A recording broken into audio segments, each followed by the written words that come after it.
We are live. Happy Thanksgiving. What's up, Turk? What's up, Semper? Audrey and Underdog. Good morning.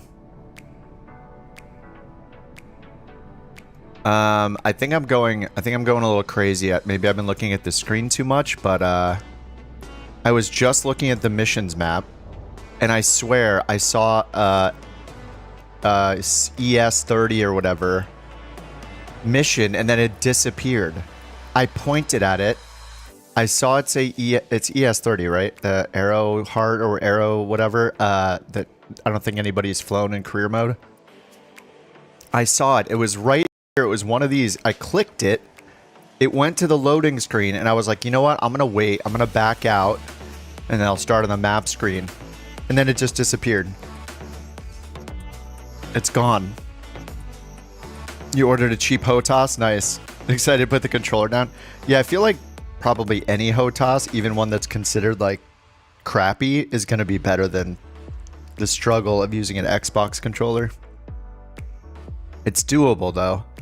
Man, I'm so bummed out. I shouldn't have hit escape. Like, it was right here. It was the ES30 or whatever. What's up, Tony? Hey, Fat Tony Show. Everybody remember to drink water. I'm drinking water with coffee beans in it right now, aka a coffee. But it looks like I got like maybe 3.5 or 4 hours to kill. So I'll do a few missions. I'm a little tempted to do some missions to reveal the map, but at the same time, I need a few 100,000 more. I'm at 375. I did like 2 missions last night after the stream. And I think I need like 700k for a Vision jet. I already started the charter company, but I need the money for the jet.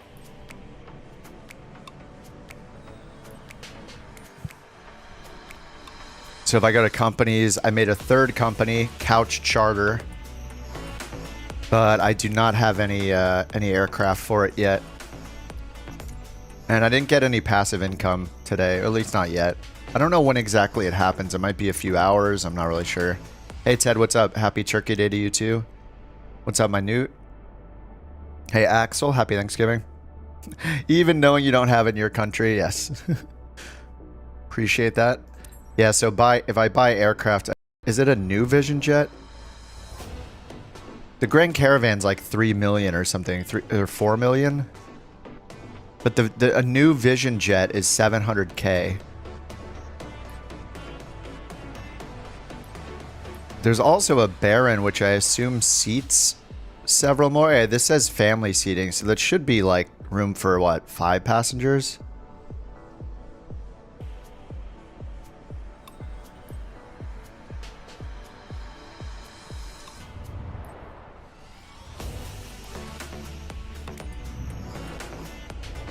The other option is a used. Well, I'm not going to buy another Skyhawk, and then it's 1.8 million for a DA60 or 1.6 million for a DA62.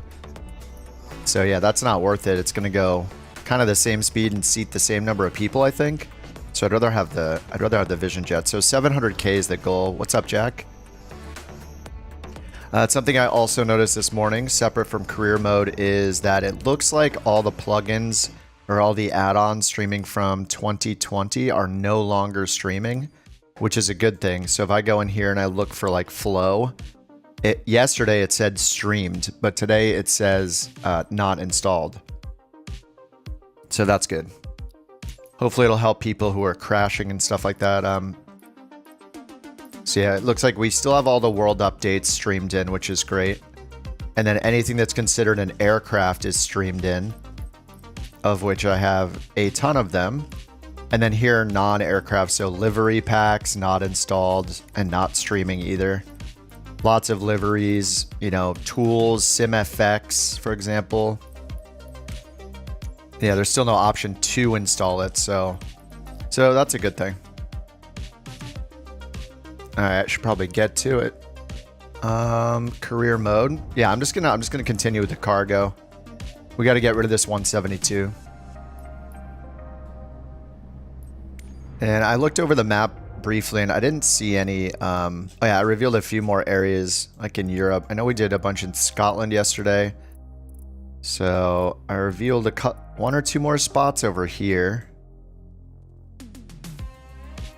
I guess, I don't know. I guess we're near Denmark. I'm not sure if this is part of Denmark or not. And I don't see any new fire missions to do. I do need 2 more fire missions to unlock the Viking, the extended attack edition. So yeah, that's not doable. It's a bunch of search and rescue. I haven't done those for a while. I don't really like flying the Beaver too much.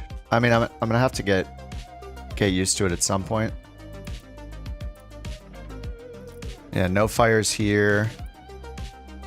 I'm just gonna point at a few captain hat signs, these passenger ones, to see if I can find another ES, or what was it, the ES-30? These are all 737 Max, but I swear, man, I wish I was streaming already, because you would think you probably think I'm crazy, but there was an ES. I found it. Look, I'm not crazy. Yesterday somebody said, I think it was Sharon yesterday, said they found an ES-30 and tried it and it bugged out. I gotta try it. I mean, maybe this will just bug out because we're not meant to fly this yet. BFR into LIFR. Low IFR. Let's see if it just bugs out. I don't think we're meant to fly this plane yet in career mode. What's up, Sean? Happy Turkey Day. Hey, Canna Golf. Happy Thanksgiving. Good morning. Oh my god, it's loading. Okay, please don't bug out. This thing looks pretty awesome. High wing, four engine turboprop. I have no idea how to fly it. I hope it doesn't bug out. Come on. I'll have to learn the plane a little bit. I mean, I'll skip forward and stuff. We won't do the checklist, but... Come on, work.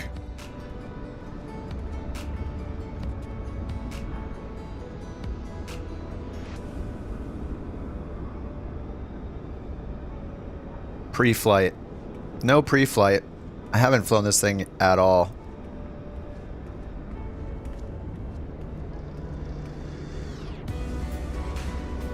What's up, Flyboy? Happy Thanksgiving, thank you.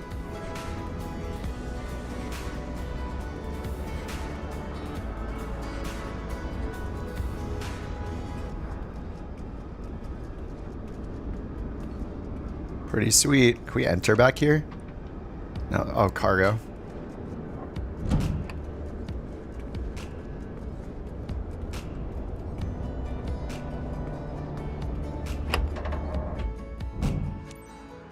See, did the stairs go back? First time they working did. Together. I'm Sloan, your first officer. The textures leave something to be desired, I guess. Yeah, the inside of this is very, very flat and plain looking. Alright. I even have textures on ultra. Okay, it's not too bad, actually. There's some detail in there. Maybe it's just how it looks. What did I just hit? What? I didn't hit Alt-N. I don't know what's happening. What is this? Okay. What the heck? What did I hit? Shift Q? I was just moving around the cabin. I'm not sure what that was. Alright, let's check it out. The insurance behavior? No, I have no clue. I only used it that one time when I crashed in Tahoe. Alright, let me see the cameras. Shift 1. Beautiful. This is looking like a G3000, right? Shift 2. We got a middle screen with a blank left section. Even though the engines are on. Wait, are the props in the... Are the props different sizes? They are. What? The two on the inside are way bigger. They're like twice the diameter. That is so weird. What a strange plane. That is so weird. Okay, control or shift 3, I mean, gives us the overhead panel. Looks like we got a GPU if we want to use it. FC bus.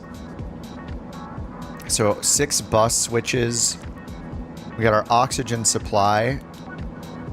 Not sure if that works. Low pressure. Okay, that doesn't seem to want to do anything. Hydraulics. And we got our fuel flow with crossfeed. Okay, that actually changes. It's very dark though.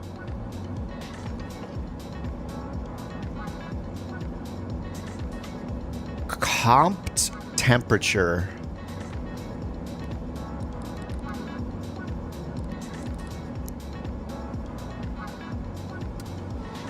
So flight compartment and cabin, I guess. Is that compartment?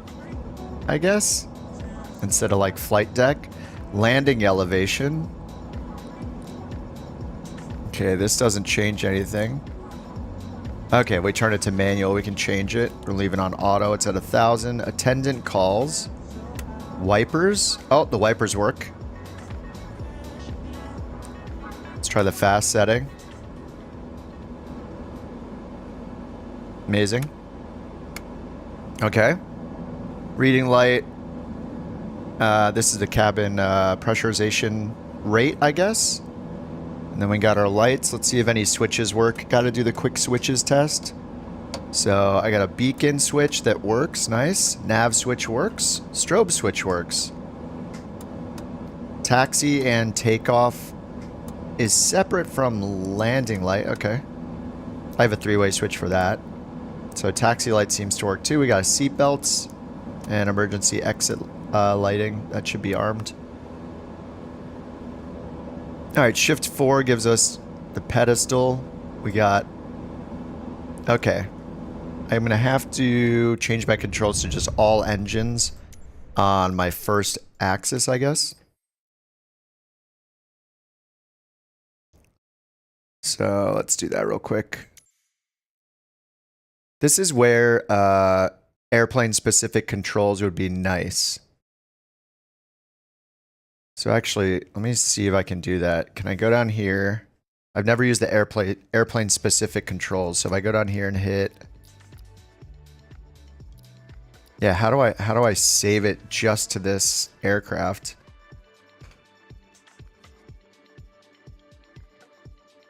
Because what I want to do is turn off throttle axis 1 and 2 and just bind throttle axis, which will be all of them.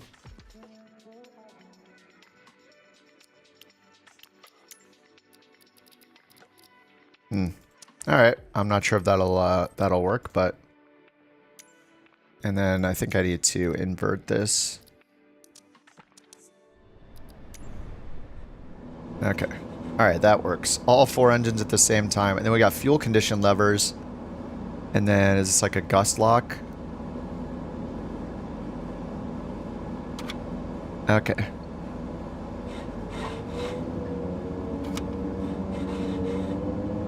Then we have feather switches down here and fire switches. Engine 1, 2, 3, and 4. I assume that's feather. And we bring them all the way back. Okay, there is a reverse. Ground, idle, and reverse. Okay, cool. And that works with my reverser. We got flaps 15, 25, and 35.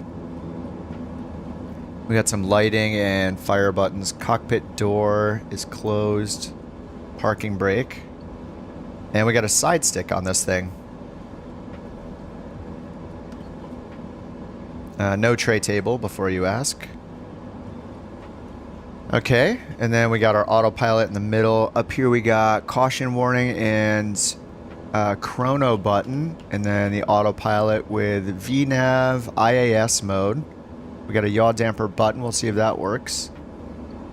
Okay, so this is a switch between our flight manager, I guess.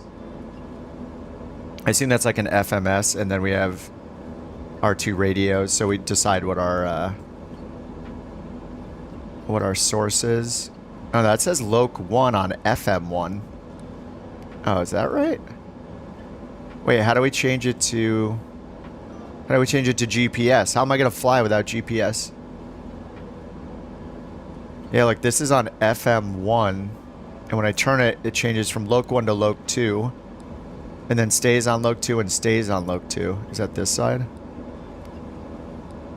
So... I can't change that there. Okay, but down here we can, right? Okay, down here we can change it.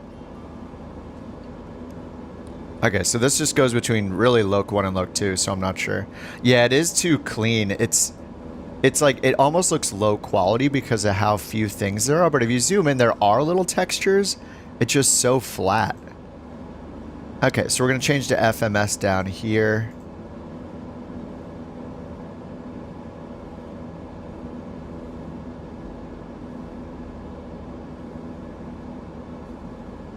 Okay.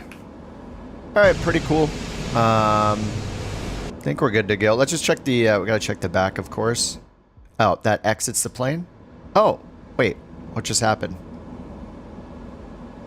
Did my pilot? Okay, I guess I'm still inside. We cannot warp through the door, unfortunately. Alright, maybe when we get in cruise, we'll go back and take a look at the cabin.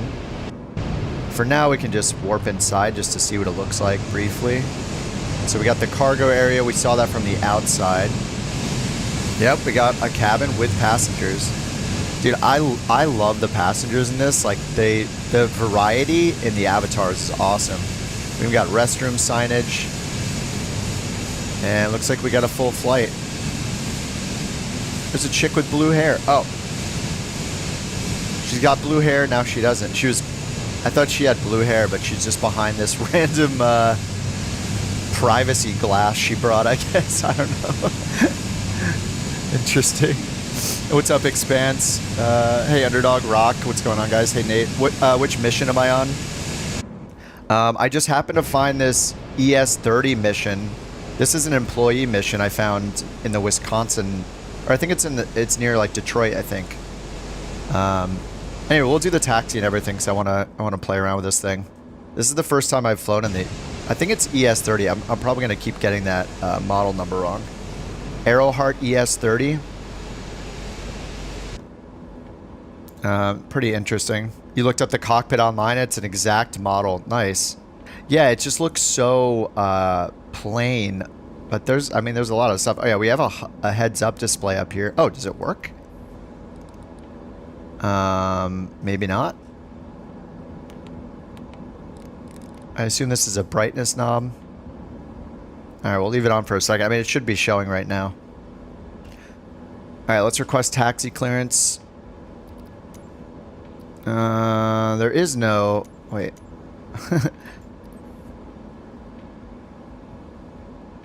Frequency is ground. Look, there's no taxi option. It doesn't like the... Let's try clearance. 12175, 1219er. Nope. It only lets me tune the ATIS. Alright, well, we're not going to get 100% on this mission. So we're going from Toledo to Green Bay. Looks like we just have a VFR departure. And then ILS 36 expected. 3 en route waypoints. Oh, man, this is the... I hate having to go all the way down here and find these little inner and outer knobs to zoom the map. This is the most frustrating part of using the G3000. So I guess shift 2 is my best bet for the camera. See, this should be changing the map, but it's not. This one doesn't change the map either. I can't even push it to change the pane. I don't know if that's changing the comm frequency. Huh, this thing is just kind of messed up. Oh, it's on PFD, that's why. It's not changing this map either, the range knob. Yeah, none of this is working. Does this change the MFD? Okay, so this side's for the PFD, this side's for the MFD. It looks like you don't... oops. Uh-oh. Oh no, fuel shut off.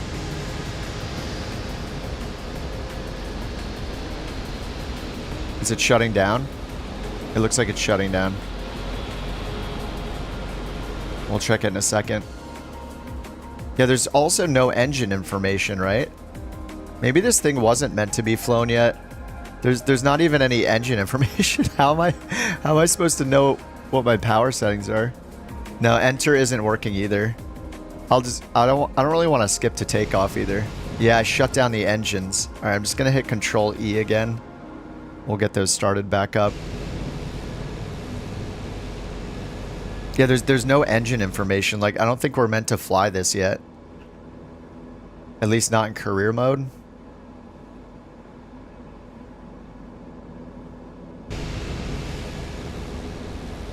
I'm gonna skip to takeoff just to see if it restarts the engine. Okay, engines are back. Yeah, having no engine information is super weird. Yeah, it's still not working, and I can't zoom the map, so... We got our flight plan, but this range knob does nothing. This middle knob, none of the knobs change the... No, I clicked it again! Oh my god. That click spot is so... Like, look at the camera goes right here. It's shutting down. Oh no, what have I done? That click spot is so dangerous. Oh no, I've done it again. Okay. Where are the starters? Start bus, engine start bus, aux bus, calls. External power somehow still available.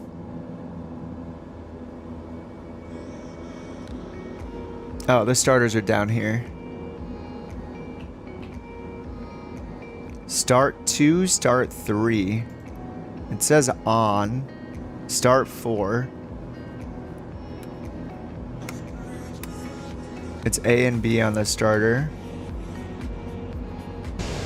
Oh, they're coming back. Oh, it's coming alive?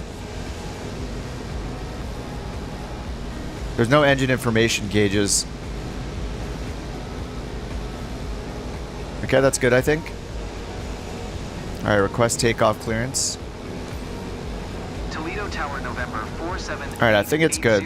At runway 25, ready for departure. Alright, I assume we can turn the starter off at this point. Let's just get flaps 1, flaps 15. Alright, well, we have no engine info. We're just going to try this and see if we can get to our destination. I don't even know if the autopilot buttons work.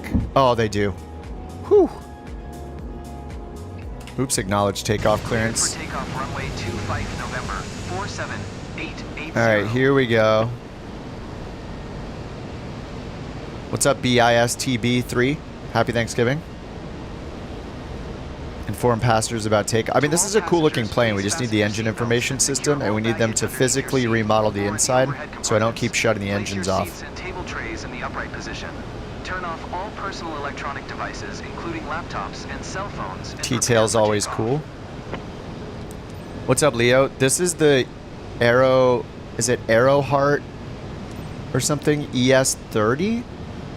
I happened to find a mission that uses it on the world map, and I don't think we're supposed to fly it yet, but wait. Oh, that's the altitude. What the? That's the altitude select? Oh, the heading select is in... Okay. That was confusing. Alright, we're going to take off from runway 25? Wait a minute, this is the wrong runway. 25's over that way. Oh, this thing turns on a dime, though.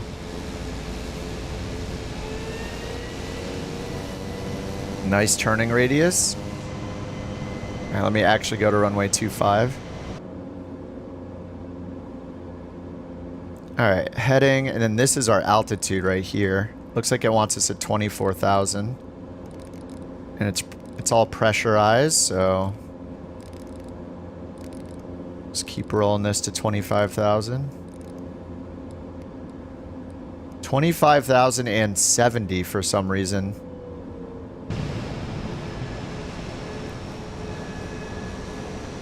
Alright, we're just going to not use the taxiway. I actually don't want to leave the runway once I'm on it, because it'll like say that I left the runway. Alright, we got a nice crosswind as always in career mode. I mean, this is a cool looking plane. Not upset about it. Kind of neat. Yeah, runway 25 direct Hassa. So we're going to use heading mode to take off. V speeds. Okay, we'll set our V speeds in the on the touch controller in a second here. And the turning is too good. Alright, we're leaving some runway behind us, but that's fine. I'm sure this thing is a beast.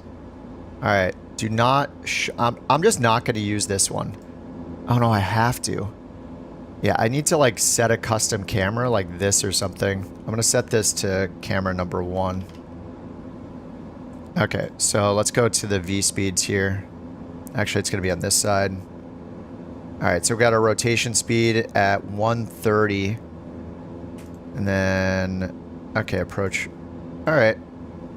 As long as we got our rotation. Is there a VY? I guess we do 185. What is VFTO again? VFTO meaning aviation. Is that like the clean climb speed? VFTO. Oh, final takeoff speed. Speed necessary at takeoff for the plane to climb and maneuver as designed. So we'll just follow that as like our climb speed. Alright, so let's change that to... We'll do flight... We have IAS. Alright, so we'll change that up to 185. Okay, looks like we can't... We can only do 180. Alright, I'll bring it up to 190 then. Yeah, this thing is kind of buggy. Or it's just like, it feels like slightly unfinished or something, the way these things don't work. And we hit the barrow button. Alright, let's see how it goes. We don't know anything about the engine, because there's no engine information. Oh no, is the gust lock on? Whoa, whoa, whoa, whoa! Abort, abort, abort, abort. Brakes, brakes. My tail rotor's locked. My rudder's locked. So this must be the locked position. Okay, but I wasn't getting whoa, holy, what is happening? What? Holy. The whole thing just tipped over. I was holding full right aileron. This plane is from the sim. Okay. What? I can't pull the throttle back. Look. This is my throttle at idle. No, no, no, no, no, no, no, no. No, no, no. Idle, idle, idle. Look, it won't move. It won't... What is happening? Lock off, gust off. I can't. It's only on full power. No, well, it's not. It doesn't say autopilot's on. Yeah, okay. Maybe we're not meant to fly this. Elevator. Okay, we're getting a little bit of air. I don't think we're getting airborne. We're hitting trees. We're hitting trees. Yeah, it's like it's not reaching its full engine power. I'm holding the brakes. Yeah, inform passenger of takeoff. Yeah, I can't, now I can't move the throttle anymore. Here's me holding F2. Look, the throttle just doesn't move. Yeah, full send. I think that was full send. Okay. Yeah, I don't think this is gonna happen, unfortunately. I was kind of excited to fly this, but it's, yeah, I don't think it's ready at all for... It's not ready to fly, I guess. Yeah, I am doing the full range of the throttle. This is full forward. This is full back. And this is gust lock on, I believe, because, yeah, it's locked my locked my rudders. My rudder's locked right here. If I turn this off, then I can use the rudder. Yes, down the runway. That's a good tip. Yeah, I guess I don't think this is gonna happen. Sorry, guys. All right, well, that's too bad. All right, we'll abort the mission. Hopefully we don't get any reputation loss or anything. How's it going, Frank?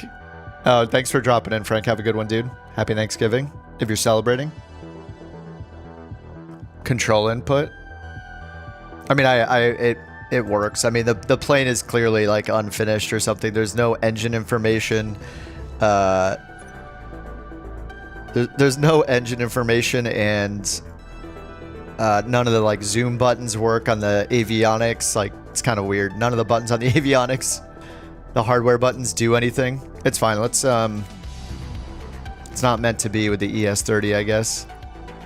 Is that mission gone now? That mission showed up, disappeared, showed up, and now disappeared again. I think it's just not meant to be in there. What's up, Dylan?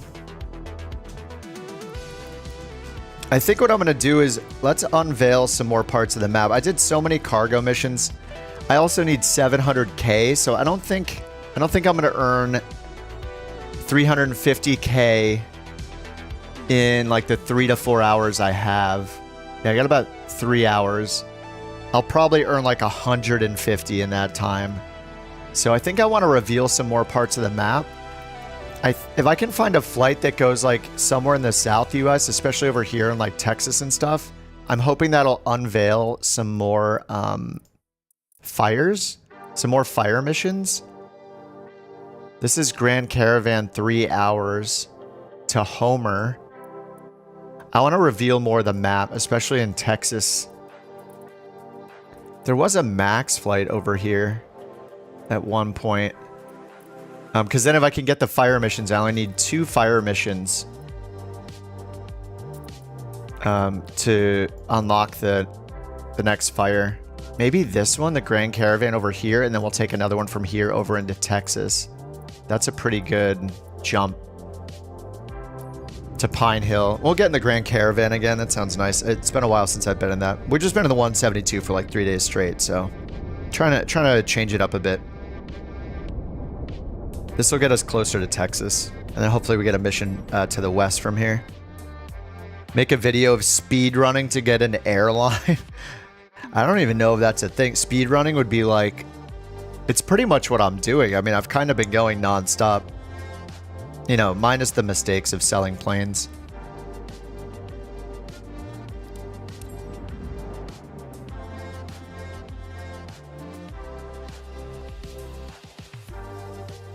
Charlotte's too far north. I want to go towards Texas. But we'll hop on the max if we get one to Texas. I love how everything plops in. Yeah, the grind is pretty crazy. It's good. I like it. I haven't been in the Grand Caravan for a while. The Grand Caravan, my first love. Alright.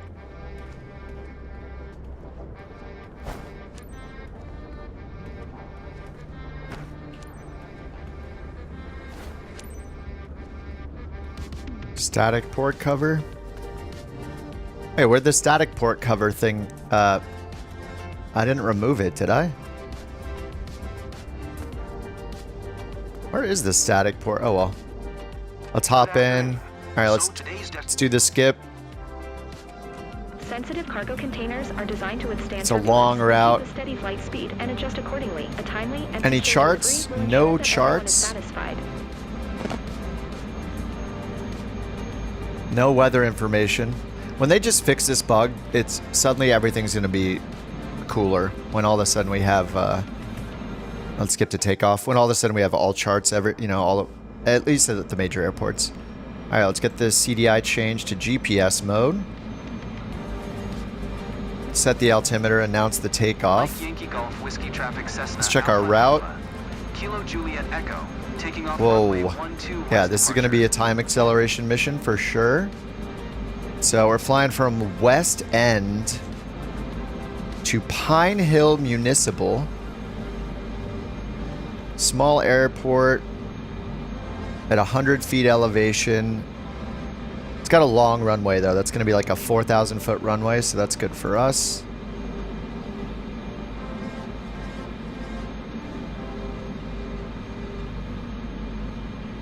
Okay, all started up and high idle. Flaps are in the takeoff position. Trim is set. Rudder trim is neutral. Okay. Fuel boost is off. This should be on normal, I'm pretty sure.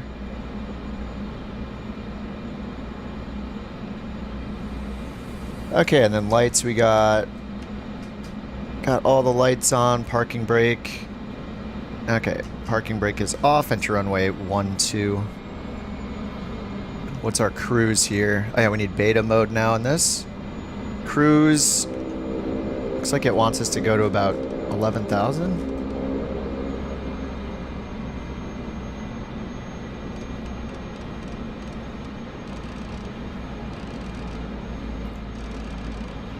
Yeah, time acceleration still messes with the physics, Leo. So you got to be careful when you use it. It's a little bit of a risk, but I pretty much just use it when I'm in cruise. Sometimes I'll use it when I'm taxiing, but in cruise is the safest. Alright, take off from runway 12. Oh, my reverser was off. Alright, reverser off. That's going forward. That's good.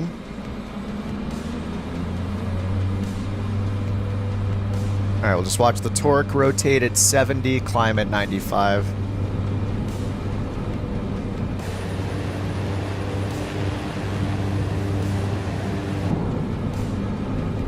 There's 70.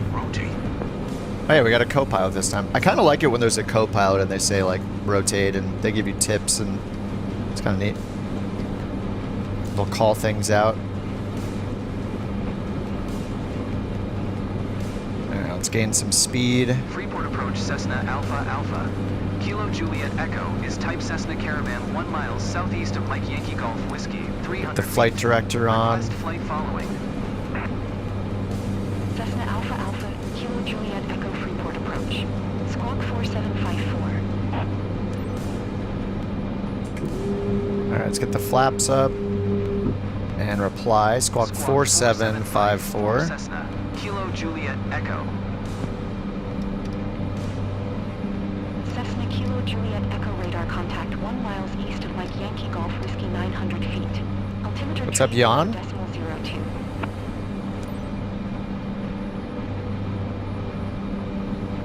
You're not interested. Oh, you're a lot less interested until we get study level GA? Do you mean like you want like a Comanche or something? Cessna Kilo Juliet Echo, did you hear my last transmission? I mean, I don't know what the alternative is. I guess you could fly like the Comanche with like Neo Fly or something like that. Alright, 12,000 feet is what they want us to climb to. 2 miles east of Mike Yankee Golf Whiskey. Request IFR to 71 Alpha ready to copy. Cessna Alpha Alpha Kilo Juliet Echo is cleared to 71 Alpha Airport as filed. Alright, cleared as filed. 4754. They gave us another squawk code. Cessna Alpha Alpha. Kilo Juliet Echo cleared to 71 Alpha Airport as filed. Squawk 4754. Cessna Kilo Juliet Echo readback correct. Radar contact 2,100 feet. Altimeter tree 0.02, turn left heading tree 05.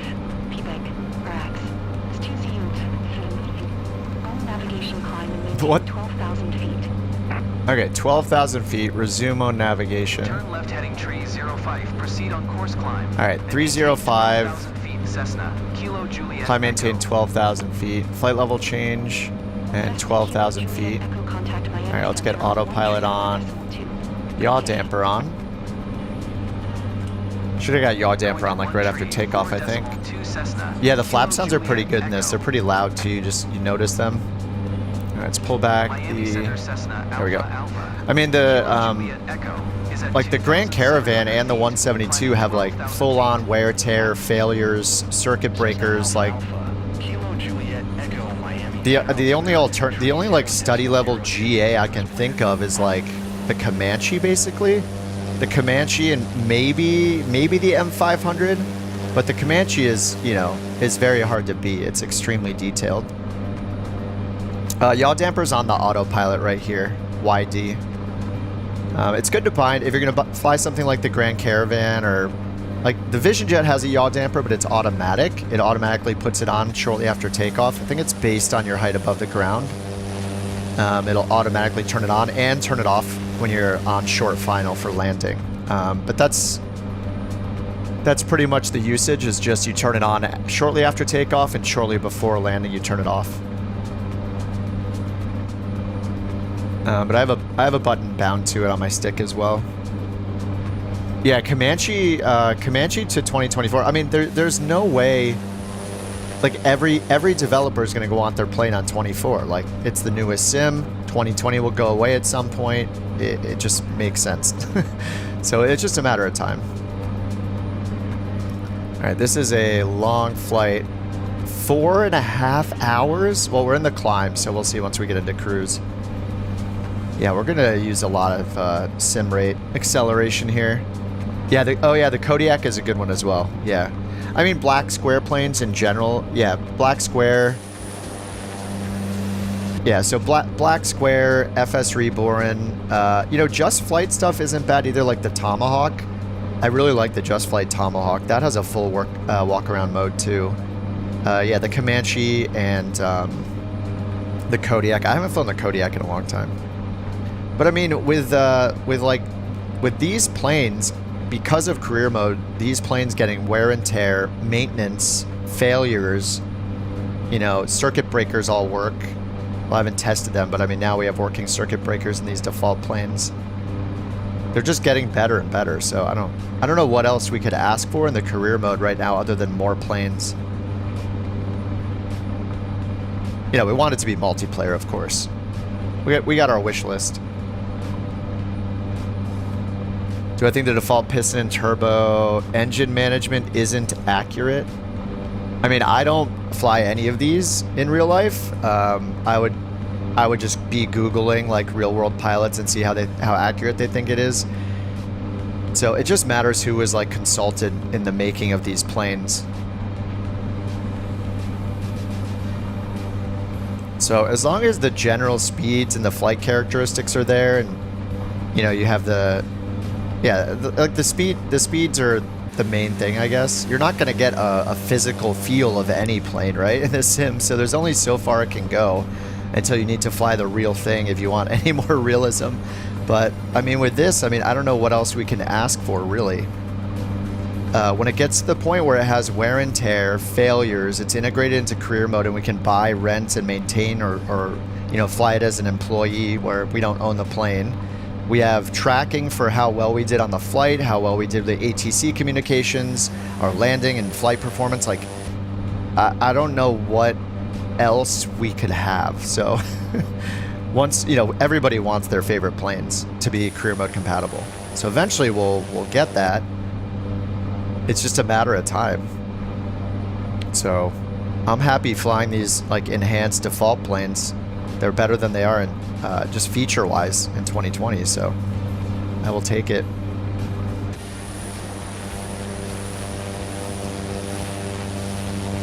Any noise about shared cockpit? Somebody said that they announced it on a dev live stream that they were planning to have it done in the next 12 months.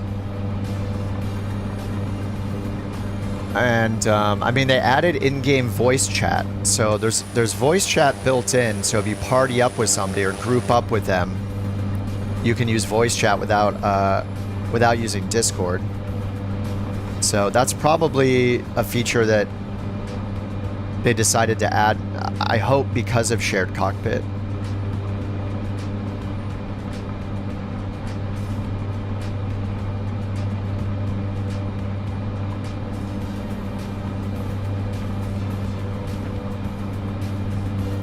And my cameras are all messed up.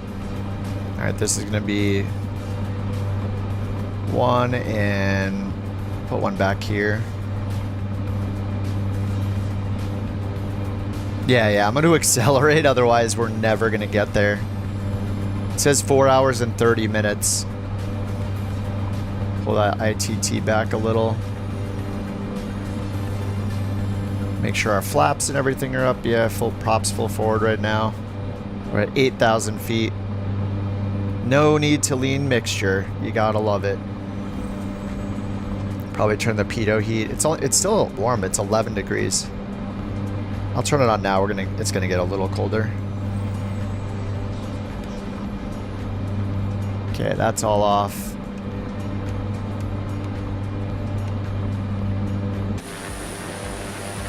What's up, Silver Wolves? How do you use autopilot? Each autopilot is slightly different. I mean, the concepts are the same. There's a lateral mode and a vertical mode. Lateral being like, hey, track, fly on this VOR radial or follow this GPS route. Vertical being climb to this altitude or descend to this altitude. I have a bunch of videos on the different autopilots on my channel, so if you want to watch those, that's probably a good place to start, and then you could hop back in here and ask if you have any questions. I'll be live for a few more hours. And it's up to you if you want to toggle keybinds. There are some default keybinds for autopilot, so it just matters if you're using a controller or if you're using a keyboard. I think like control... Whoops, I just turned off. I think control 1 is like autopilot master, but you can always go into the settings and search. There's a whole autopilot section with tons and tons of keybinds you could possibly do. So it just matters your hardware, matters what you want to prioritize. So like for example, under yaw damper, if I go to my stick, I have a button toggle to yaw damper toggle. I have a button for flight director. So you'll just want to go through and bind the ones you use the most. The most important ones are going to be things like autopilot on and off, maybe yaw damper, so you don't have to reach for it if you're going to use the yaw damper, which you should if you have one. And then like maybe the flight director, but autopilot on off, that's going to be the one you want. Because generally, like, you can set up the autopilot on the ground before you even take off. You set it up to do your initial climb for you, and you just make it so basically as soon as you take off, once you get up like 1,000 feet, turn on your autopilot, let it take over, and then you can focus on other things, or at least have the confidence that, the autopilot's helping you fly the plane. It's just really, really... I'm a fan of using all the technology as possible to keep you flying the plane, If that's what's going to get you to the destination and make you have fun with the sim, I use autopilot every single flight. You should use it. You should learn it. It's very learnable. Is it always an AP button in the cockpit? There are different configurations, so it matters which plane you're flying, but if you're in a plane with a Garmin system, like this is the G1000, these screens, you can see in this one, there are no buttons down here. But in other variations, like in the 172, the autopilot section is here. In this plane, there happens to be a separate Garmin autopilot unit that's standalone. It connects with the system, of course, but yeah, it's here. There's a different panel for it, so it's just a different form factor, really. But once you learn the basics of the first, like any autopilot, you're going to learn the different modes, and those modes are going to apply to like every plane. Even when you get into airliners, it's pretty much the same thing. It just has some more capabilities. It probably will have an auto throttle feature as well. And you'll have systems like, like they'll be called LNAV instead of just nav, or it'll have a separate localizer button instead of using nav mode for that. There's subtle differences. They're learnable, but it's just just start with the basic. I mean, it's not even basic. Like the autopilots in the 172, the default 172. You have a lot of modes. There are other planes where you have fewer modes than you have in the 172. So yeah, I would start with the 172, and yeah, I got a bunch of videos on those. You can go check them out. They're pretty concise. You'll learn the basics. And then yeah, whenever I'm live, which is pretty often nowadays, especially since 24 came out, just you can hop in and ask questions if you have them, or leave a comment. I try to get to comments, but I can't get to them all the time. Airliners look so confusing. It's not too bad. I mean, I just kind of got into doing the airliners over the summer, and there are some weird behaviors you have to learn, especially with the autopilot, but I don't know. I'd be lying if I said it wasn't a struggle here and there. There were points when I was like, what is happening? Ah! But it's definitely learnable, you know? All right, let's go to 2x speed for now. And I installed that mod to let us do sim rate from the toolbar, but it looks like they just suppress every third-party mod up here, so it's not, it'll only show in free flight, I guess.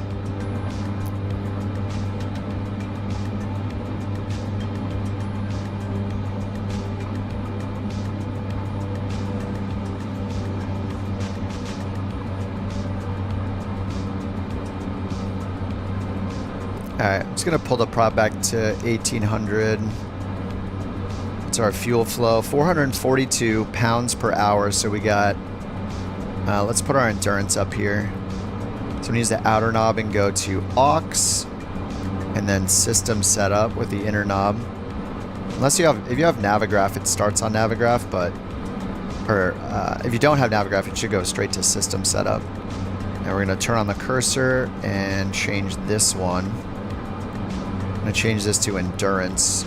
It's how much fuel time we have. Uh-oh.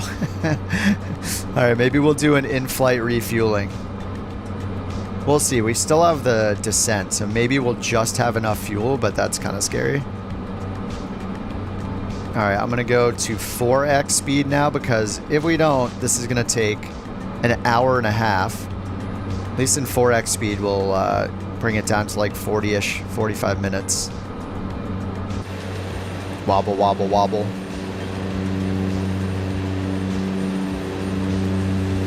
Oh, wait. We don't have to... What am I doing? We can just skip. I don't care about the money.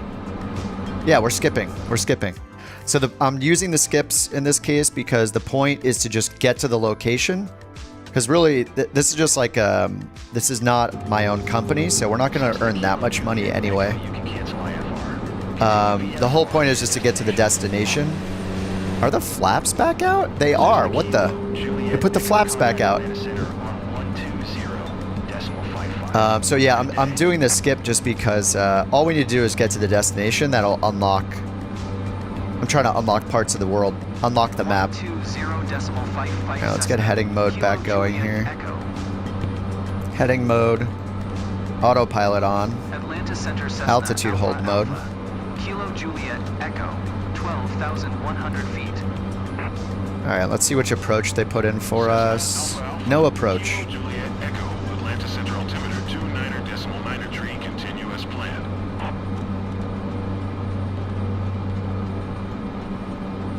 Alright, we're just going to load in the visual approach for when we get lower. They just said continue as planned.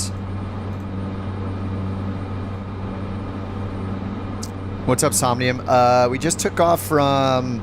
I don't know. I think it was like part of the Florida Keys. Or maybe it wasn't the Keys. It was a part of the Bahamas, I think. And we're just flying to Texas. Are we going to Toledo?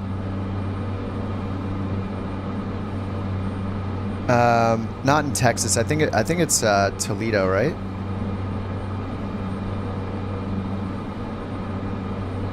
(7-1) Alpha. Is that where? Oh no, Pine Hill. Sorry, that was the other flight. Where is this? Pine Hill.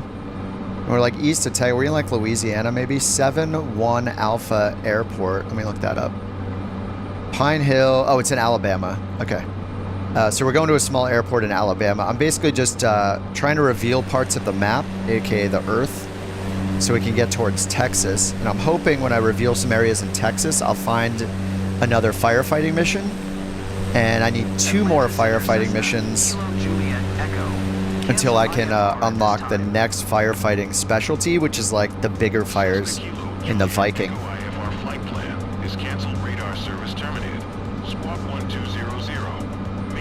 Yeah, I don't know why. I don't know. Look at the weather, and it has us cancel IFR. Reveal Europe. I already have done a bunch in Europe actually. How the career mode works is each of the specializations, which are like the mission types, has an introductory mission, and those missions are scattered all over the world. So you end up revealing like Japan, Madagascar, this island in the Pacific, what is it? California, Florida, Wisconsin, I think there's one up in like British Columbia, I think I saw. They're all over the world. I forget what country the one in Europe was first. Might have been in like Germany or something. But yeah, it basically puts a drop everywhere in so many places all over the world. So you start there. Yeah, you reveal a bunch pretty quickly. You know, the world's obviously massive, so it's going to take a while. Oh, Tahiti. Oh, there's one in Montreal too. Nice. Yeah, there's a bunch I haven't done because they're on the rotorcraft side, and I haven't done any of the helicopter stuff yet. What's up, Ropole? Flight Sim 24 addicted? Yeah, of course. Am I even kip tasty? What? Greetings from the Netherlands. How's it going? Are there missions in South Africa?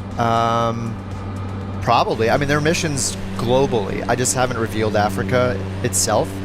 Closest we got is Madagascar. But there are missions that go from Madagascar to like the eastern parts of Africa, so I'll probably need to start there and reveal it. And then actually, when you start your own company, you can actually just transfer your plane for a cost anywhere in the world. So you can move your plane to any airport. It'll reveal that part of the map, but it costs credits to transfer it. And then because your plane's physically located there, then you can start doing your company missions from there. Are missions random generated or a limited amount? I think I think they were probably generated with some sort of algorithm. So I think there's a limit. I think Microsoft said there are like 3 million missions or something like that. We're also not seeing all of them as far as I know because, for example, we haven't seen any CJ4 missions. We haven't seen any longitude missions. I only saw the one CS30, is it CS? ES30 mission that I just tried at the beginning of the stream that apparently we're not supposed to be using yet because the plane is kind of bugged.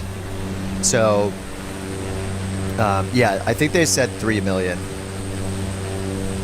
How fast do I increase sim rate? I usually do like 4x at the most. No, I haven't bought the caravan. I'm doing doing an employee mission just to unveil parts of the map, parts of the world. I want to get towards Texas and see if I can unveil some firefighting missions there, but I have no idea. All right, I'm just going to activate the approach. We probably need to descend in 14 seconds. All right, down to 1,000 feet. Again, we're doing the illegal VFR descent since they had us cancel our IFR clearance, so all right, we'll just take this all the way down. VNav is armed, and we'll let it take us down to... Actually, let's check pattern altitude. Is it 100 feet? Yeah, this is our arrival, 115 feet, so we'll go to like 1,200 feet, we'll add 1,500. You know, this is a pretty slow turboprop. I'm actually not worried about. We can just do 1,000 feet, and we'll round up to 1,200. All right, 1,000 feet for pattern altitude, and we're doing the illegal descent through the clouds, even though we're supposed to be VFR. I mean, we could. I don't think it's gonna ding us. I remember at one point there were. If you got too close to clouds, it would actually deduct points. But I think since we're instrument rated, even if we're not an IFR flight plan, it lets us illegally go down through the clouds without subtracting points. So we'll take advantage of it. All right, 1,000 feet per minute. We're on the VNav profile, taking us down to 1,200 feet. I'm going to turn back onto course. Forgot to do that. We'll hit nav mode, so it'll follow the pink line, the magenta line.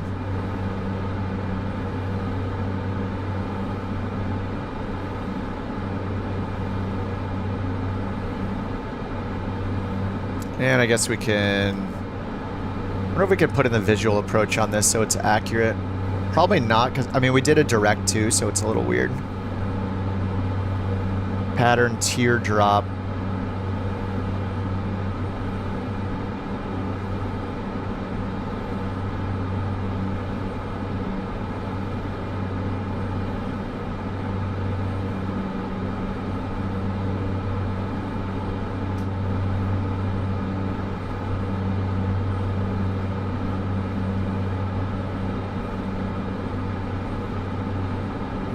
Yeah, we're not going to do that. Anyway, whatever. We're just using this as a moving map.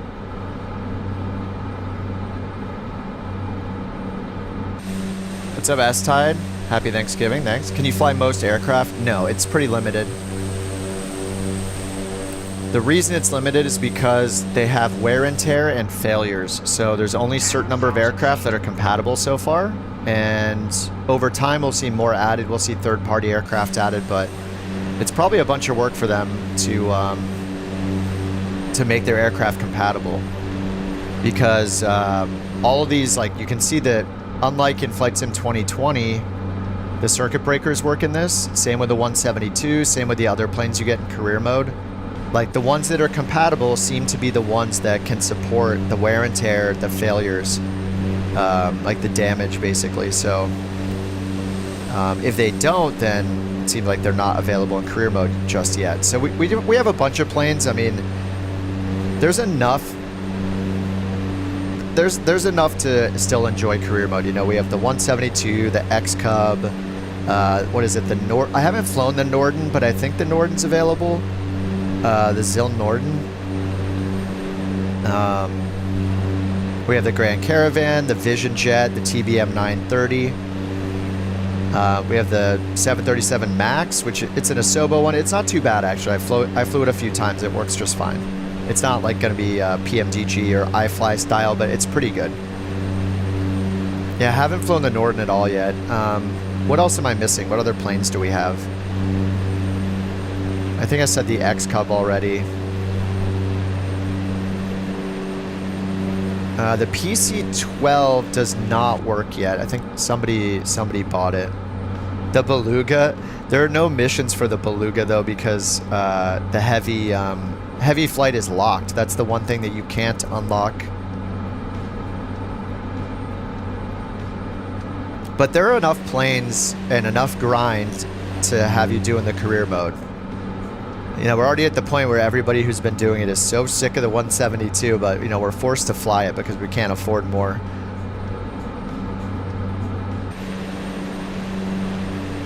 The Beluga is not unlockable in career mode yet. The skill tree ends at the very end. There's one thing that we can't do, and that one thing is heavy transport. So that would be the Beluga. And I think maybe even, is the 787 in there too? I've unlocked like missions that are supposedly they're supposed to use, like, let me do the longitude in the CJ4 and the PC-12, but those planes don't seem to be compatible. Oh, the 400M. Yeah, that's another one. Those are flyable in free flight mode, but not in career mode, because again, in career mode, the plane has to support the wear and tear, the maintenance aspect, like for the economy and for the failures. So I think that's just the reason why we don't see them yet. Once they add the support for that, then they'll be in. And, you know, once third-party devs start adding in support, then we'll also see those come into career mode. It'll be awesome. So the fun part is going to be, like, you know, those of us doing career mode now, we're going to be in, you know, the Grand Caravan and the 172. But then someday, when it's available, we can upgrade those planes and get a Comanche, get a, you know, a Diamond DA-42 or something, get, you know, whatever our favorite planes are, the Kodiak, the Beach Duke, the 850, TBM 850, the Meridian. Like, you know, we're going to start unlocking all those planes, and then eventually, I don't know who's going to be the first one, but eventually maybe we'll get like a PMDG 737 that'll be compatible with career mode. The more and more planes that become compatible with career mode, I think the more and more people are going to be doing career mode, because they'll be like, wait a minute, not only can I fly my PMDG 737, but now it keeps track of all the wear and tear and maintenance, and I can run my own airliner business and earn credits by doing it, and levels and reputation, and it grades my landings, and, you know, all that stuff. Like, I think just over time, more and more people are going to be interested in career mode. And it's cool for us, like those of us that are adopting it early, we're going to get to see this progression of like, oh yeah, I remember flying the, you know, only flying the 172, but now I can just take out my Comanche because it's supported. Or, you know, me, I could take out my Meridian instead. Own a Meridian, have the wear and tear, put it in my hangar, have AI pilots fly it for me. I'm pretty stoked for it.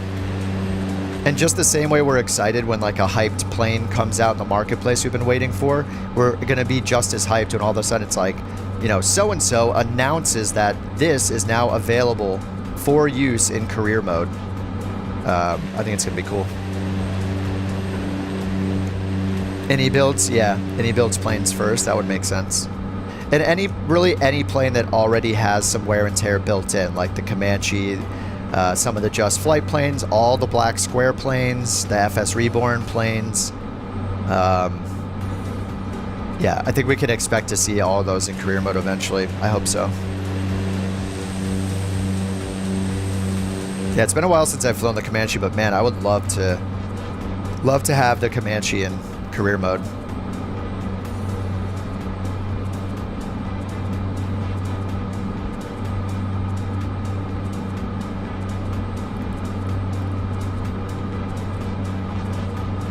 All right, bottom of descent in 4 minutes. And I don't know if we have any frequencies here. No frequencies available. We just have the runway info. We don't really know the weather. So we'll check our instrument reported winds on the way in. Got a decent headwind right now. When we turn left, we should, if that wind stays that direction, we should have a decent headwind. We'll see. I still am not sure if this option 3 is bugged. So look, we're on a 290 heading. That makes sense. We got 23 knots of headwind and 8 crosswind. When I go to option 3, showing the direction the wind is coming from. So, you know, our heading and the direction the wind's coming from are pretty close to each other. So that's why we have the 24 knot mostly headwind. But last night when we were landing, it was really weird. I think it was just the wind socks being weird. But I was coming in for a landing.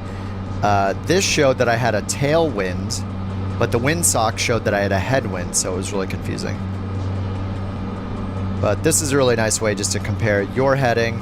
You know, you can look at the arrow, of course, but if you're en route and you're like, you know, flying in the downwind or something like that, or, you know, you have to turn, you're on base, or you're just overflying the field, you can look at this and see the wind direction, and then just, you know, you look at the wind and you look at the runways available.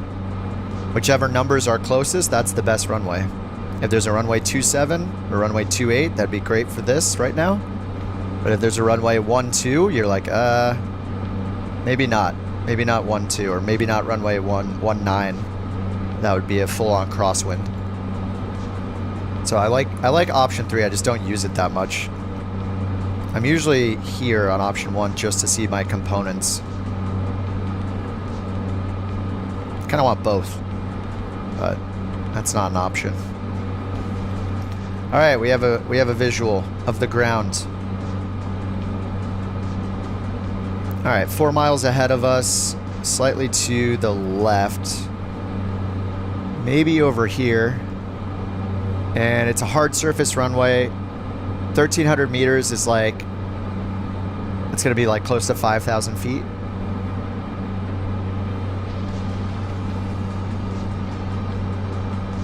Like between 4,000 and 5,000 feet.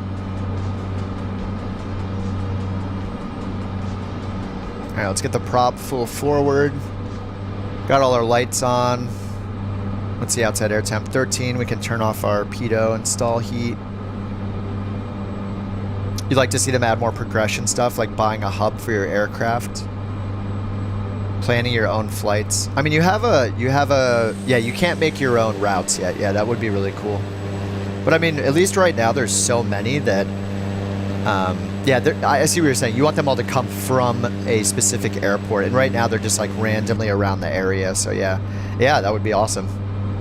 I mean, if they do multiplayer and they do shared cockpit, you get multiplayer VAs in career mode. I hope they do it. I think we all hope they do it. It would be incredible. Yeah, you keep thinking there's stuff on your screen. I know, me too. Yeah, these, I've definitely reached out and like put my finger on my monitor, which I shouldn't do. It makes it, you know, makes it gross. But yeah, I've definitely thought that there's stuff, or I'll just move the camera and be like, is that on my screen? Apparently we're all stuck at medium windshield settings is the bug. Like you can't go high or ultra. So all the windshield effects, I guess, are stuck at medium. All right, let's get the autopilot off. We see the runway right in front of us. And I'll get the flight director off too. Actually, I'll get the flight director on. I want the yaw damper on still. Alright, so I can see that we have the yaw damper on. You'd like to change the white livery? Yeah, that'd be nice. Yeah, the repaint option, they should have a repaint, and then like you can either... As soon as you hit repaint, it should give you a choice of what color, what design to repaint. Maybe it's more to add more effects, but... Yeah, I gotta dig up those screenshots I took from the alpha.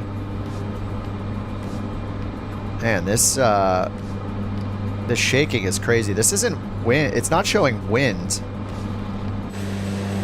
This is just like turbulence. Or thermals or something. I think it's thermals maybe from the clouds. Alright, let's get slowed way down here. Yeah, we're getting tossed around. If I turn on... Oh, I'm not able to turn on thermals because of... because I can't click the weather menu in career mode, but... Alright, I'm just going to get the yaw damper off.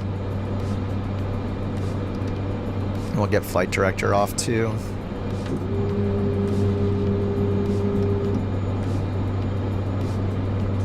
Alright, flaps are full. Yeah, look, our wind, if you look in the very bottom of the screen near my HSI, there's no wind information. We're just getting tossed around. It must be the, I don't know, is it the thermals and it doesn't register as wind? Just pushing us from below. Feels weird. Feels like we have a crazy crosswind, but there's no wind information. Did I turn the wind information off maybe? Maybe I turned it off by accident. That would make more sense than it not showing up. Hey, who painted these lines? They're all wiggly.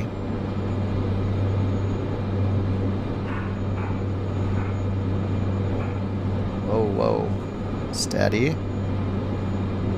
I've been idle this whole time. Ooh. We're just floating. Oh no. Oh my god. What is the wind? No! What is going on? Holy crap. I should have done full flaps. No, no, no, no, no, no. Dude, we're like getting lifted up in the air. I've been idle this whole time. What is going on? Holy crap. I will never go around. There's not enough at risk. If this was my own plane, I would go around, but we're renting. This is not my plane. Oh my god. Something about the port not working. Oh, I think that was specific to the Airbus.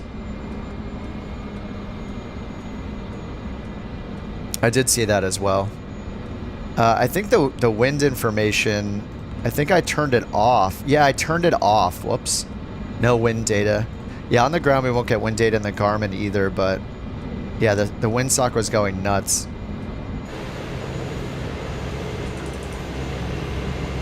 That was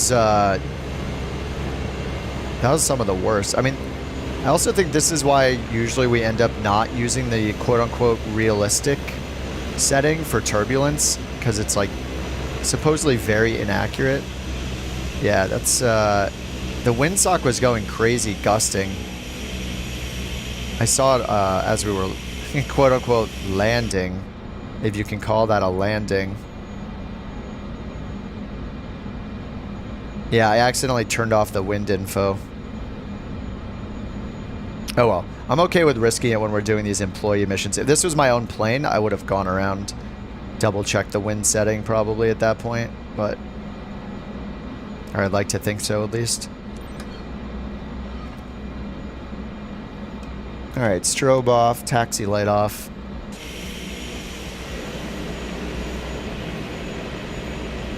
ATC's not working, so I'm just going to skip rather than take the points, then lose the points. Good afternoon. Alright, this was just to reveal, this was just to reveal a new area. So we're in Alabama right now, and now we'll see if we can fly to Texas. I leave you with your flight staff.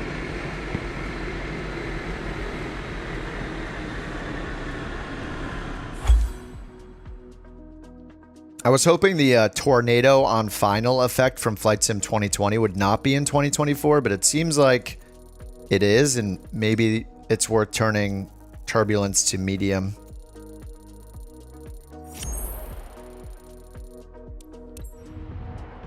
I'm not sure if we can actually turn turbulence to medium in career mode though, because it locks us in. Texas. All right. Level 101. Okay, let's see. Alabama revealed. Any fires? Any fires? No fires. It looks like we got pretty much all the normal mission types here. We got a cargo mission with the Norden, which I haven't flown yet. Here's a 737 MAX flight that goes where? If I could point at it. Oh, to Boston. There's a 3-hour MAX flight to Boston. Do any of these go into Texas? That's the next thing to check. It would have to be. I mean, they don't really. These all go east. Yeah, the medical ones, the passenger transport airline ones,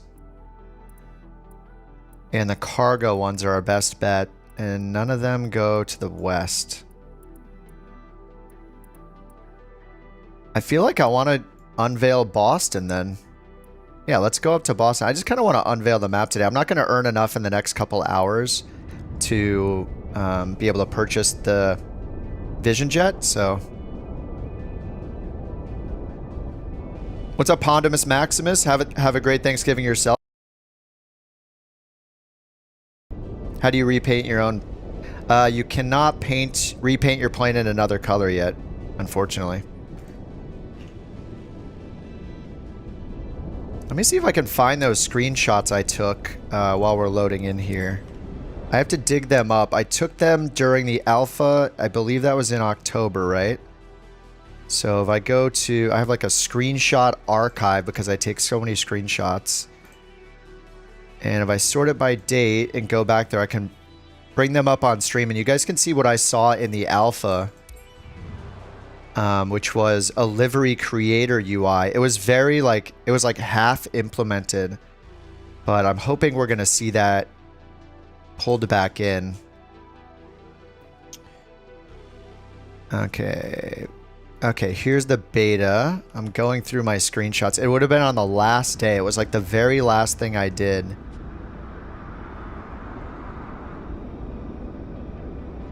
Yes, okay, I found them. Let's see here. I just need to get them in my browser so I can show them on the screen.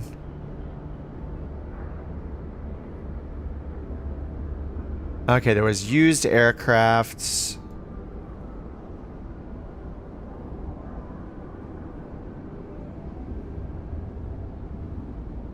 Oh yeah, here we go. Okay, sorry, I'm just prepping the gallery and then I can show you guys what I had seen in the beta. Yep, there we go. Pattern and colors.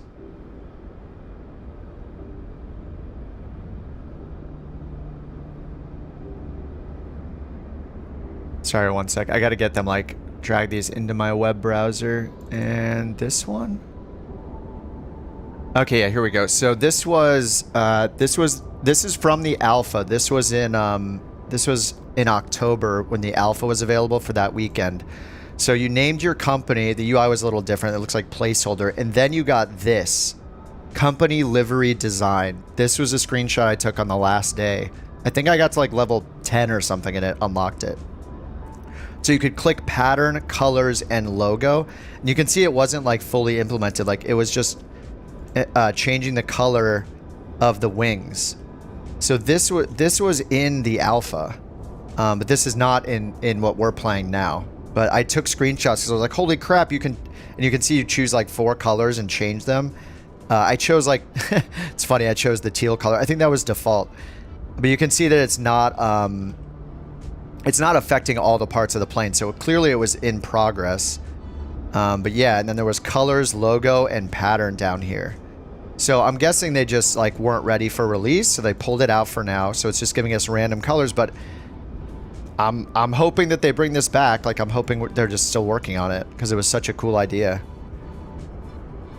All right, we're gonna skip to the taxi. What's up, HRC Design? Just want to pop in and say a bunch. Thanks for the G1000 tutorials. Finally turned off the blue rectangles in the sky. Nice, dude.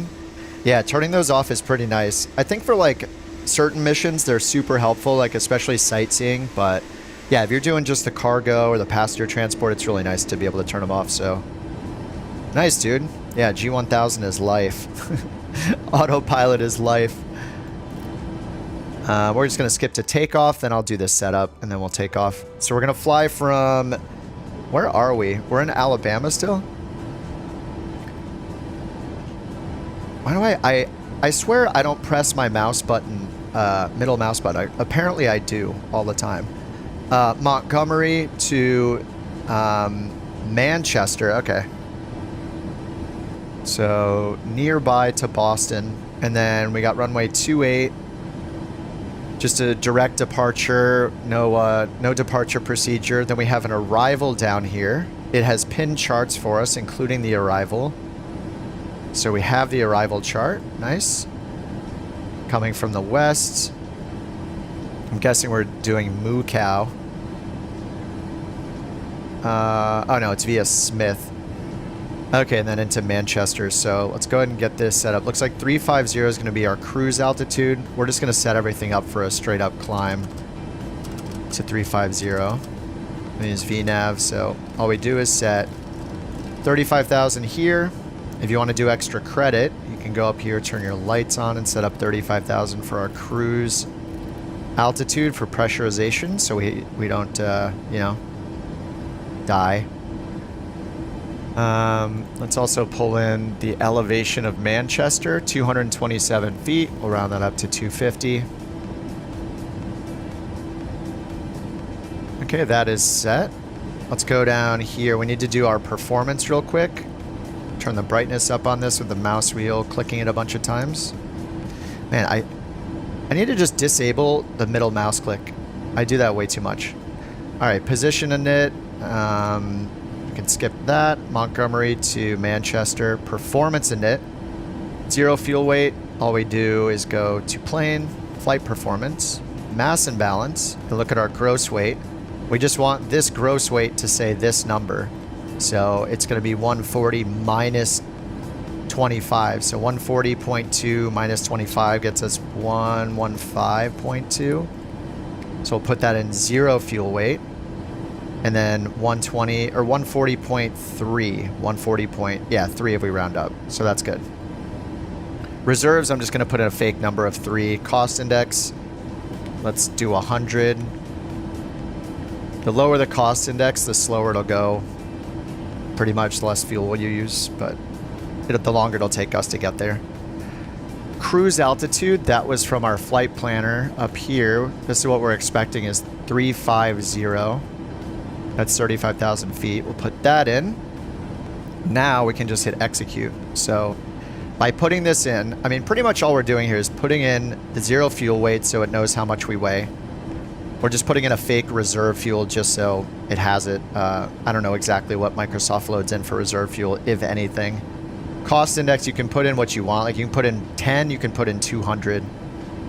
200 would be like max speed. And then we put in the cruise altitude from up here. So with all this information and then hitting execute, it'll know it'll be able to use the auto throttle more accurately. We can use VNAV for our climb.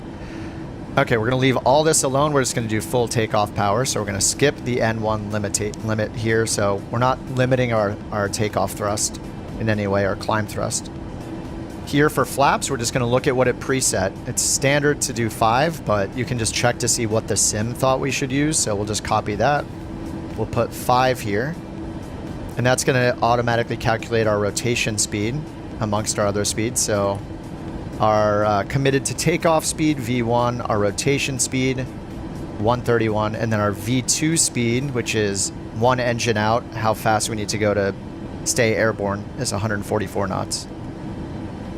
For extra credit, you can put 144 knots up here as our as this speed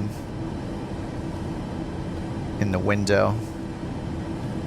Okay, and then the last thing is if we want to get a accurate pitch trim, I don't know if it's totally accurate though, but we can just double click this button to autofill the center of gravity, and it gives us a trim of 5, which is perfectly in the middle. So down here on our pitch trim, you can see it's very nose down by default. I think the last time we took off, we used like a 4 or something, which is very nose down, and the plane just like lifted itself off the ground. So I don't know. I feel like normally in the 737s, my pitch trim is usually between 5 and 6, mattering the weight of the plane. But I'll just do 5. We'll see if it pitches us up unnaturally again. That was kind of weird last time. Okay, so we have our V speed, so we're going to rotate at 131 unless it pitches us up in a weird way like last time. Alright, and then if we go to legs, we can go through and clear any of these boxes. These are breaks in our flight plan. So if you see a break like this, all you do is move the next waypoint up into that. That's like it's very simplified way of looking at it, but at least we'll have a full flight plan without any breaks in the route. So I'm going to take Smith and go up to the previous page and put it in the box here. Okay, so that's now connected with no discontinuities. Okay, that's going all the way. Okay, so we're good. Looks like everything else is set. Let's get request to take off. We'll get our landing lights on. These are all set correctly, continuous. Oh yeah, up here we need window heat, doesn't get turned on automatically. Probe heat, those should be on. And this is on auto, packs are on auto. Okay, the rest is good. Alright, acknowledge takeoff clearance. Cleared for takeoff runway 28. I'm going to hit comma to set the altimeter. It's already set. Actually, we're good. Okay, and then lastly up here, we're going to arm auto throttle, VNAV, LNAV. So over here we see arm for the auto throttle, LNAV, VNAV. And with all of that set, all we have to do is hit the toga button, which is not usable unless you bind a key to it in this plane. The button itself is right here. Auto, takeoff, and go around. When we're at the threshold, we just press that, and we don't use the throttle until we're about to land.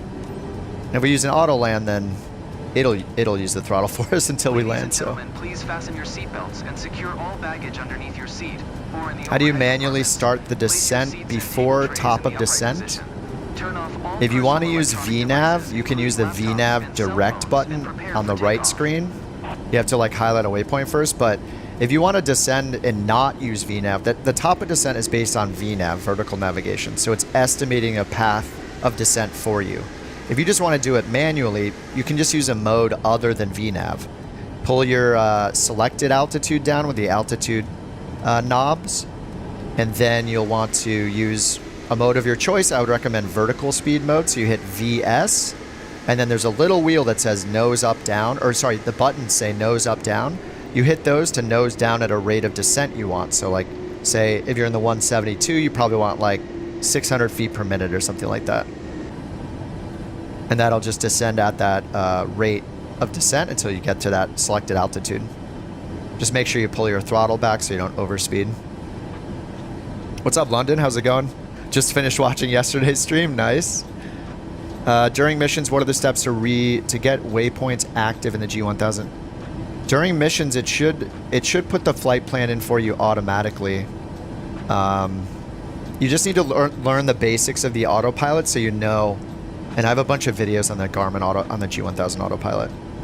All right, let's hold the brakes. Get this set to 50%. Okay, now I'm going to hit my toga button that I have bound in my settings. It's just called toga, T-O space G-A. I'll show it in a minute if you guys want. So I'm going to press that button, and it auto advances the throttle. We have N1 heading select toga. So now we just need to take off. Hold the center line, wait for the rotation speed, and hope that the plane does not pull the nose up, which it's doing. It's trying to pull our nose up right now.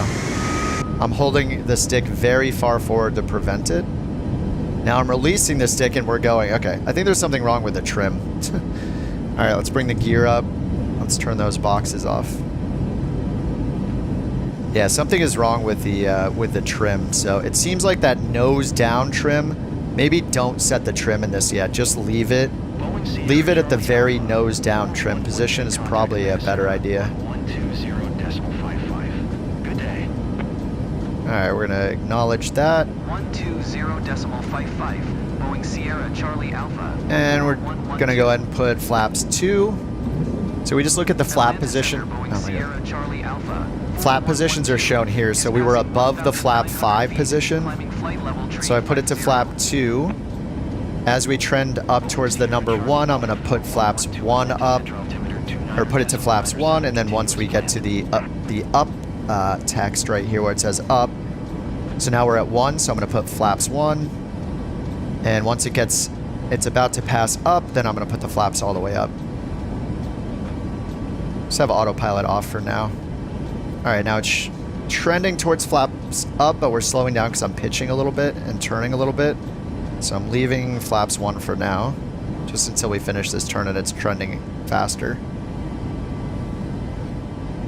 Okay, now I'm gonna get flaps up.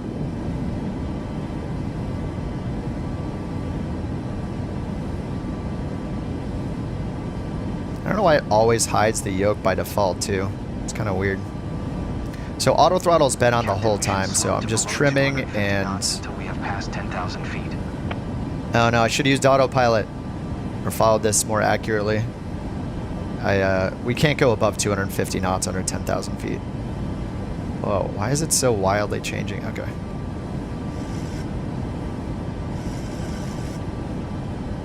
Alright, I'm just going to put on autopilot finally. Alright, so we have command shown, so autopilot is active. We'll turn the auto brakes off. Those were set up for a rejected takeoff. And then we're at 6,000 feet. Again? We're at 251 knots. Give me a break.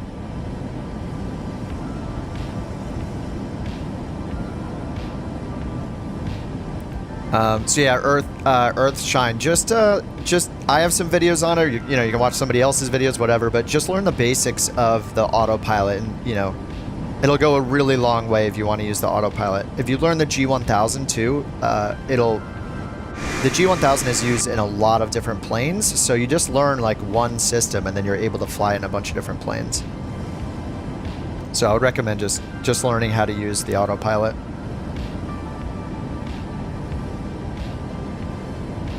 Alright, we're coming up on 10,000 feet. Got the lights off. Oh yeah, I should have had these off first.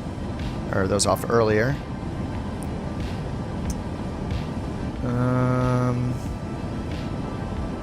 Some weird things with the switches. Yeah, this is right though. Strobe and steady. Okay. And the pressurization should be happening. Alright, once we get to 35,000 we will oh, why are we not going? Oh, do I have a vector?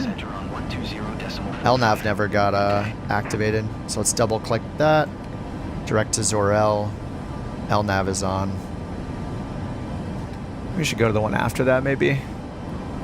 Going to 120. I know, it wants us to cross over Zorel. Sierra Charlie Alpha 4112. I didn't hit heading select, but we had heading select on automatically. Atlanta Center, Boeing Sierra Charlie Alpha. The blue support boxes, it's called visual assistances. Just bind a key to it.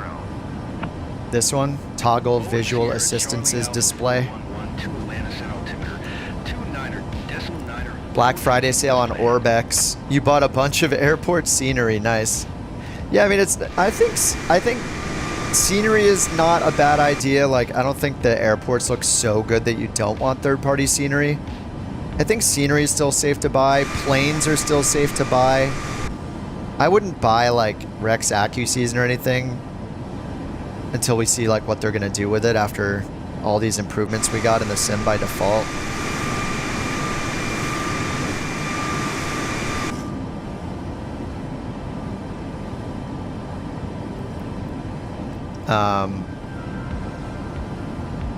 But yeah, I think like scenery is probably safe to buy, especially for major airports if you want it to be better than the Asobo version. And planes, if the planes are from like a big developer, I think they're probably safe to buy too if they're on sale. Like I would buy planes in the marketplace So as soon as they're ready for 24, they're going to get like streamed in, or you can just download them in the marketplace and they're good to go.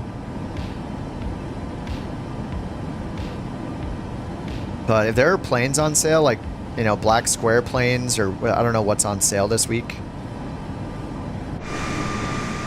Or next week, but I don't know, this week is, it's so weird having, like, isn't Black Friday normally the weekend after Thanksgiving, but because of it being so late this month, it's earlier than normal?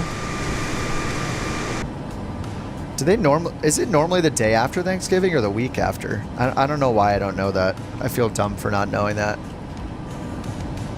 Is it just the day after Thanksgiving? Yeah, no, it says Black Friday is the Friday after Thanksgiving. Oh, not next Friday, though. It's always the Friday. What does that mean, though? The next day? The day after Thanksgiving? Oh, okay. I mean, I never look at Black Friday sales unless I get, like, an email. I'm never, like, counting down the days. It is always the day after Thanksgiving. Okay. But this year, don't we have an abnormally late Thanksgiving? Like, isn't it normally the third week of Thanksgiving? But this... Now it's like the 28th. It's kind of late. I feel like it's normally the early 20s. Cyber Monday, yeah. All right, 18,000. Let's get standard altimeter. All right, that's done. And we just need to get to 35,000 feet. Something I noticed in the Max as well is it doesn't set the cruise speed, even though we put in all of our data for VNav. Whenever I go to VNav cruise, oh, it worked this time. Did they fix something? So the last several times I did this, so we have our target speed Mach 0.79. The other times I've done this, it has defaulted to Mach like 0.6 or something like that, or 0.65. So we were much slower in cruise. So this is worth checking to make sure that it puts in the right target speed. If it's like below Mach 0.7, I think 7.6 is usually one of the slowest, maybe 7.4. I think it's usually 0.76 or higher, so 7.9, that sounds good to me. And then we can go to the prog screen. And we have no top of climb yet. Yeah, this could have some more data. 350. We're climbing at 350 here, and our pressurization is at 350. All right, once we get to 35,000, we'll skip to the descent. Now, I did this once before with the skip. If you're flying this plane for like the first time, I would not do the skip because I'll probably be able to demonstrate why. And we saw it in the last flight in the Caravan as well. When you do the skip, your plane can be in a really weird configuration. When I did the skip in the Caravan, suddenly our flaps were down in cruise. It turns the autopilot completely off. The engine went to like 0 power and I had to wiggle the throttle. So in this plane, it's even crazier what happens. So I'll probably do it just to show you guys how crazy it is. It's not good. So you have to be able to like recover from whatever happens. Like I did it once and I was like nose down with the engines at 0 power and all the autopilot modes turned off. I'm not sure if the flaps went down too, but it was, as soon as I skipped, it was just whoop, whoop, whoop. You know, we got those sounds going. So a little terrifying. We'll see how it goes. Hey, did I set we got wing views in this, right? Whoops. Why does it always mess with the cameras? Okay, this is the only camera that still survived. Okay, this one works too. Do we have passengers? We do. Oh, this is a light flight. Everybody has their own row. There's hardly anybody on this plane.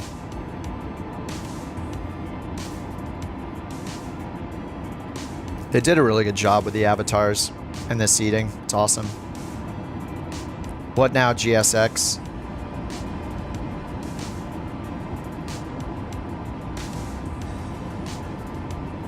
Look how first class is like completely filled.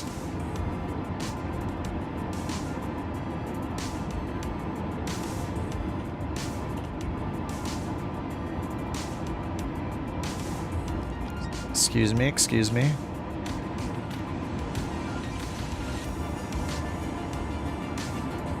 It's not the best seat. Maybe this is a little bit better. Airline's gonna go out of business? Yeah, maybe. Feels bad. Okay, setting some cameras there. There we go. What's up, Patrick?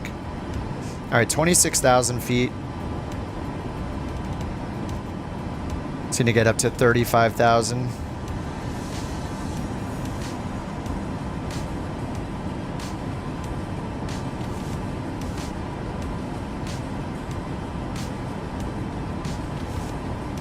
We just do level change. Maximum speed. Let's see if it can do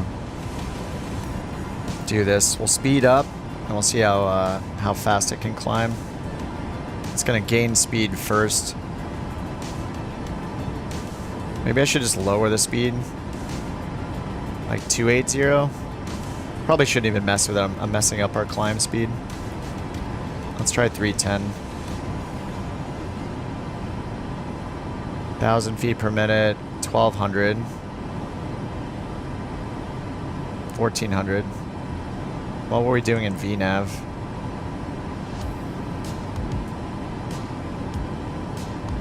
Yeah, slower airspeed, going like 1,700. Should have left it alone. Yeah, rip Spirit.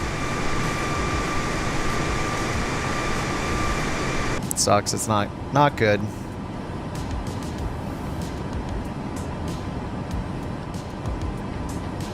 Alright, 7,000 feet to go. What's up, Sai? Am I flying the 737 as an employee? I don't think anybody's got an airliner. Unless they like hacked it.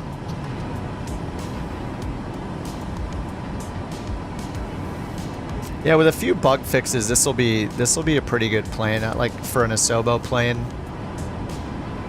Like the CDU seems to work fine. The fuel loading is weird. Like, I don't know why we always have center tank. It should be the opposite. Like, fill the outer tanks and then the center tank should have the remainder, as far as I know. That's how it works in the iFly and the PMDGs.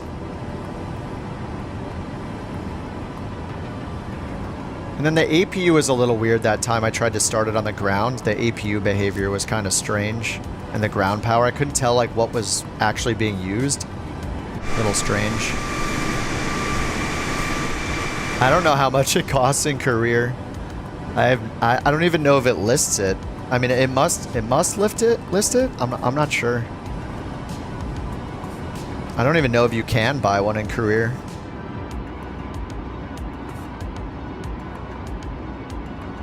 Those effects are a little bit exaggerated. It's kind of crazy looking. 99 million, 100 plus, 190 million. Yeah, I don't even know if I've checked to see if it is available at all. I'm not sure.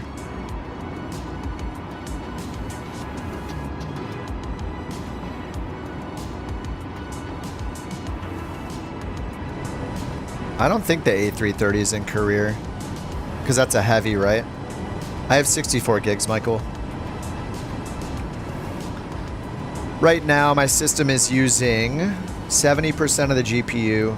Now 68, 64% GPU.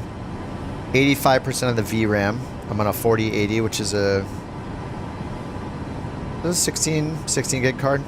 42% of my RAM, 80 FPS. I'm capped at 80 FPS actually, so it could do more than that, but there's no reason. 30% CPU, 28% CPU. Yeah, it's varying. I would turn on the performance thing again, but it messed up my sim last time. Or like when I tried to restart my sim, I had to restart the whole stream. Oh, that's the pollution, I see. We're spreading the chemtrails. It's very dark. Ugh. So is that engine pollution, I guess, that we're seeing?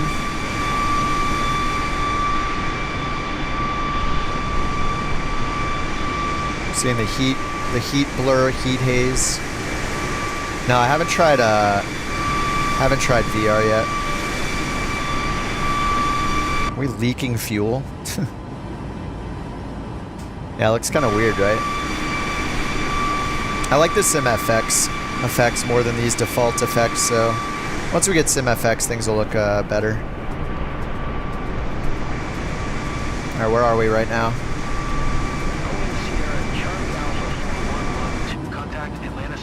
Alright, that's us. Alright, I didn't turn off the seatbelt sign. Oh, it was already off. Whoops. Atlanta Center, Boeing Sierra Charlie Alpha 4112 is at flight level. Yeah, the maintenance costs for the 737. Imagine like the insurance costs, and if you damage the thing, you do a hard landing. It's like, oh, how much do they give for a flight? This is not. I don't own this one, so I don't know. I'm also gonna hit the skip button when we get to 35,000 feet to save time, because otherwise it's gonna be like a 3-hour flight. I'm just doing it to get to the Boston area. I'm just trying to reveal parts of the map today. I don't have enough time to earn the money I need to buy the Vision Jet with my company, so I'm just picking up random missions and unveiling parts of the map. I don't have anything in like the New England area unveiled, so we went from like the Bahamas up here to Alabama to unveil that spot. I wanted to go west towards Texas, but there wasn't really anything, so we're taking this one up towards Boston just to reveal that part of the map. Yeah, a few thousand credits, yeah. I'm gonna do the skip because I don't feel like waiting, and I'm not doing this for the money. I'm just doing it for the map reveal. I'm hoping by revealing more of the map, I'll find more like firefighting missions, because I only need 2 more firefighting missions, and then I'll be able to do the next firefighting specialty, which is like in a bigger firefighting. What is that one called? The Viking, I think.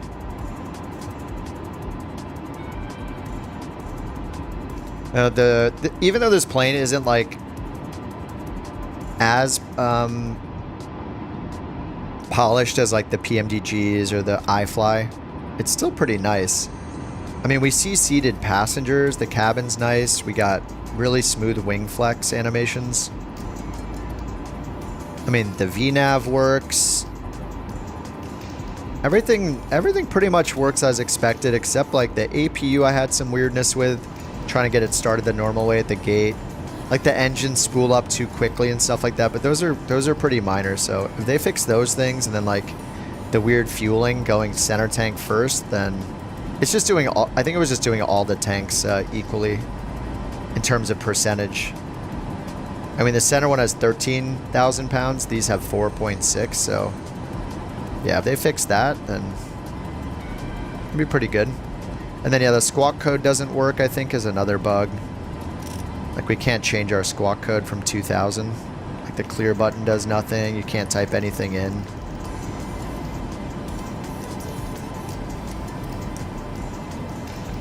Yeah, I mean, with a few changes, this is not a bad plane. And then, like, we had some weirdness with, like, the trim. Oh, yeah, that was the last thing, is the trim. Whatever the takeoff trim weirdness is, I guess that's why it's defaulting to, like, nose down. It's defaulting to, like, 3 or something, 2 or 3.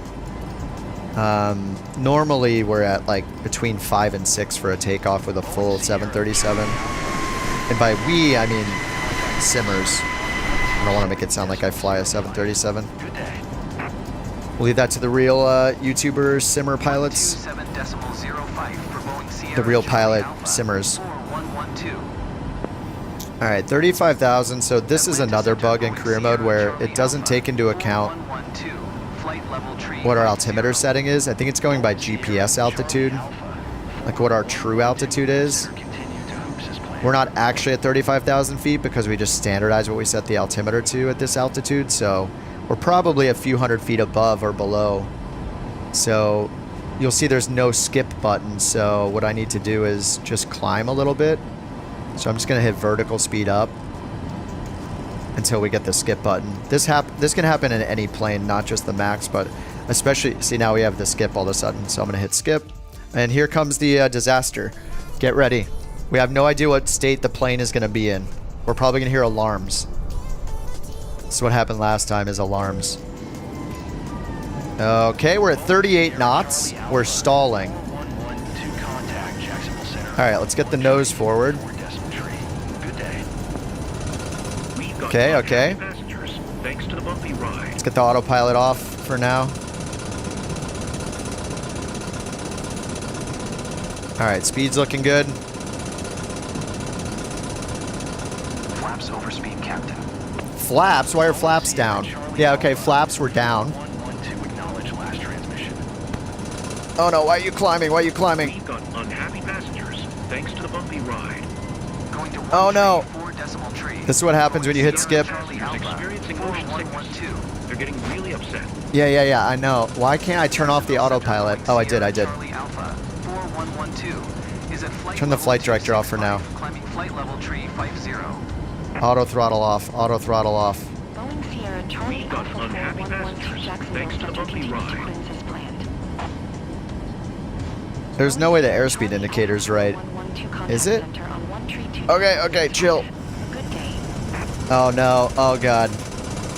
Oh my god. Alright, we're trimming. We're trimming. We're trimming. Stick shaker at 250 knots. Trimming, trimming. Boeing Sierra Charlie Alpha Oh my god. I'm full nose forward. What is this thing doing? Holy crap. We've got some passengers experiencing motion sickness. Tell them to They're getting chill. really upset. Now we're stalling again.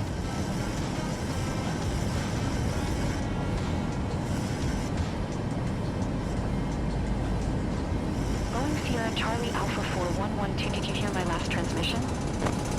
No. No. Can we unguard these and turn them off? There. Does that even work? Turn this stabilizer trim off.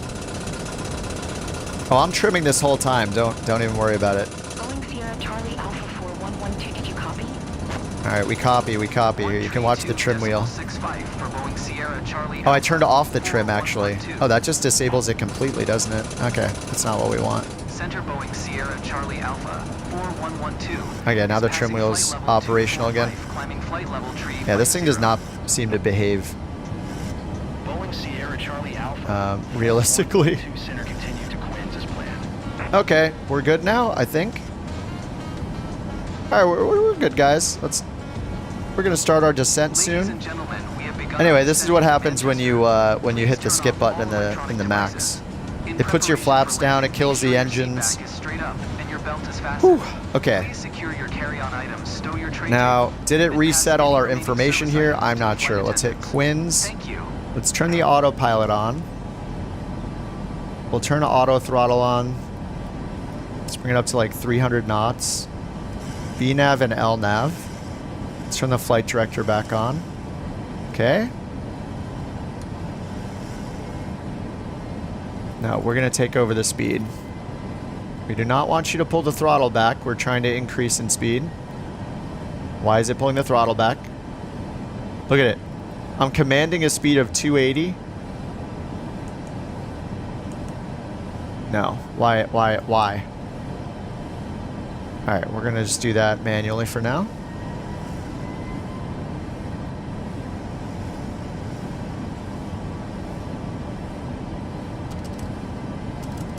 Need to get back up to, what was it, 20... We're at 37,000?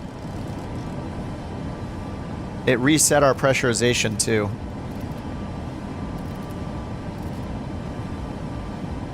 $35,000. Yeah, that's why the skip is dangerous. Looks like LNAV's working. Alright, let's get auto throttle back on. And why is it pulling the speed back? Drag required? No. Did it remove all of our performance in it stuff? No, it did not. Boeing Sierra Charlie Alpha 4112, you are 8,900 feet below your assigned Yeah, I don't know why it's pulling our engines back to idle when it's trying to climb. It's trying to go to 280 knots. All right, we're gonna do altitude hold at our current altitude. Climb and maintain This flight is a level disaster. 0 keep speed, not above 280 knots. Boeing Sierra Charlie Okay, now Alpha, it's giving it power. Okay, 4112. MCP speed is back. That's good. We lost all of our altitudes over here for some reason. But they're showing here. But they're not showing here. Oh, okay, it turned it to VOR map or something. Why did it make all these changes? It's super weird. I knew this was going to happen, but I think we're still saving a lot of time, so it's worth it. All right, we need to descend 19,000 or above. Let's try to get our descent going. Our bottom altitude down here before the runway, 1600 is our final altitude. So let's just do 1600. Boeing Sierra Charlie Alpha 4112. And let's see if we can command to descend now on the VNAV screen. Center Boeing Sierra Charlie Alpha 4112 is at flight level no, we can't. 260, climbing flight level Target 350. speed. Boeing Sierra Charlie Alpha. Okay, it's using 4112 this. center. Continue to Lusick as planned. This is ridiculous. Alright, we still have the ILS and the star. Let's just double tap this again to try to wake it up. Maybe it'll... Yeah, why is this not managed? It probably took our cruise... No, cruise altitude's in there. 4112, you were 75 miles west. Descend and maintain. Alright, 5,000 MCP feet speed. Not above 210. I want to give it ILS runway 6 control approach back. by Golf It's Delta not letting me though. Auto throttle's on. Let's cycle auto throttle. Turn that off. That doesn't work. Oh, it wasn't in VNAV. Okay. There we go, VNAV. Oh, man. Descend and Okay. maintain 5,000 feet keep speed. Alright, can we descend now? Expect ILS runway 6 approach via Golf Delta. Mike transition cleared to Golf Delta Mike. Boeing Sierra Charlie Alpha 4112. Why not for the sim rate? Because it was like a 3-hour flight, so even with a 4x sim rate or whatever, it'd take us like 30, 45 minutes. So I just wanted to do the skip. Plus, it's funny to look at how crazy it is when you hit skip. Okay, yeah, this is, I think we're fine now. We just need to start the descent. So I'm just gonna do level change. We'll do 280 knots.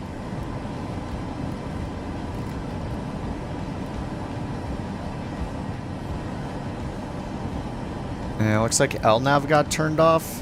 Where are we going? Let's try this again.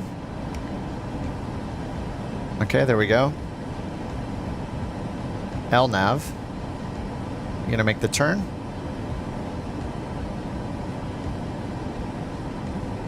Boeing Sierra Charlie Alpha 4112. Please expedite your descent 5,000 feet. Okay, they want us to go to 5,000.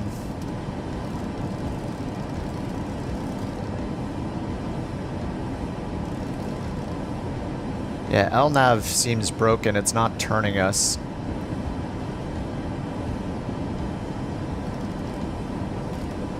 Alright, we'll just use heading select for now. Whoa. Holy. Wait, am I in 2x speed still? 1, 2, 3, 4? I don't think I... Maybe I was. That might have been why I was so insane. That might have been in double speed that whole time. Note to self, always make sure in 1x speed before using a skip button. Alright, let's try to go to flies in LNAV mode.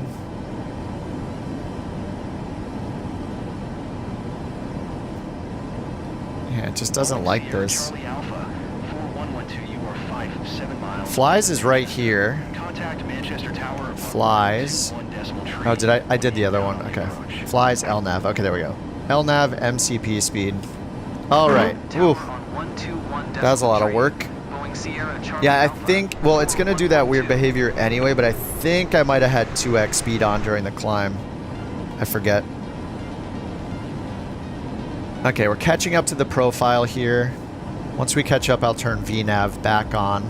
Bobby, thanks for joining the Couch Captains, dude. Mr. BK, appreciate that, man. Welcome. Okay. All right, let's contact the tower, I guess. Manchester Tower. Best way to know if you're at Sierra 1x Charlie speed. Alpha, 41125 There are miles, some. westbound ILS runway 6 approach. There's a plugin called Flow that's really good for a lot of things, and one of them is you can use buttons to do the sim increase decrease. The main problem is I installed a plugin somebody recommended to do it, but it doesn't appear in career mode because they disable all the add-ons up here in career mode, so it's not showing up. I can't even use it. So I'm just using Control plus and minus that I set. I set them myself here. It's called sim rate. So you just do sim rate increase decrease. So you just have to remember what you're at. The surefire way to get back to 1x is to decrease it a bunch of times. So you're at the -4 spot, and then you do +4 times, and that'll be back at 1x. So it goes like 1/16, 1/8, 1/4 speed, 1/2 speed, 1x, 2x. I'm typing it in chat, so like those are the notches. So if we hit minus a bunch of times, we'll be down to 1/16. So we just hit minus a bunch of times so we know where it's slowest, and then we go +4 from there, and that's how we know we're at 1x.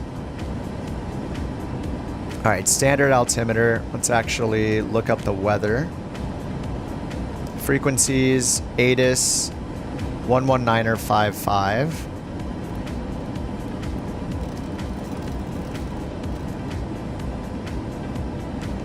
And we'll right click VHF2.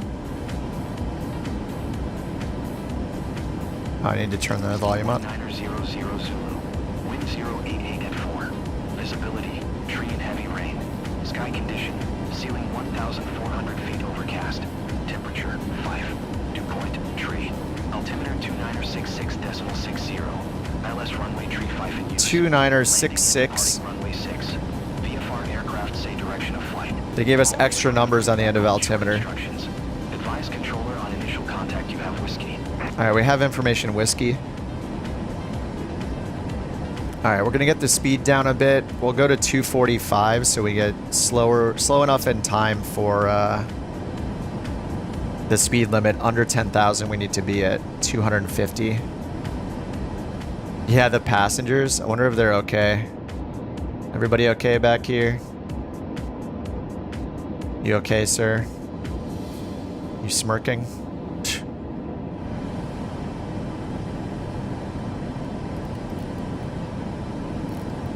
Turn the brightness down a little bit.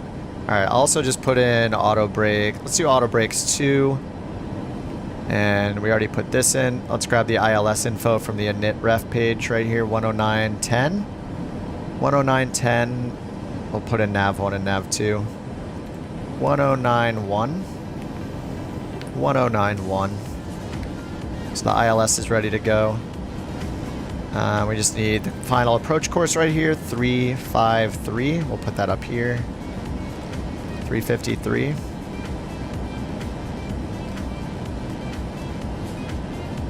All right, 353. And we'll just set our minimums right here. We'll just set it to radio 50.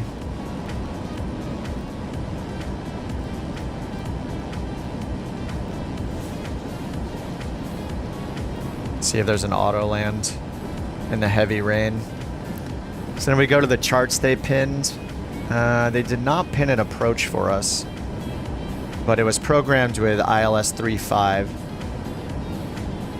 Let's see if they said ILS 3.5 up here in the transcript. Oh, they said ILS runway 6. Cleared for ILS runway 6, 2960. Okay, they changed us to ILS 60. I guess we'll do that. ILS 6, and I think it said cleared to Tito. Let's see. Did it give us the transition? ILS 6 GDM transition. Okay, GDM. Cleared to GDM. That was before.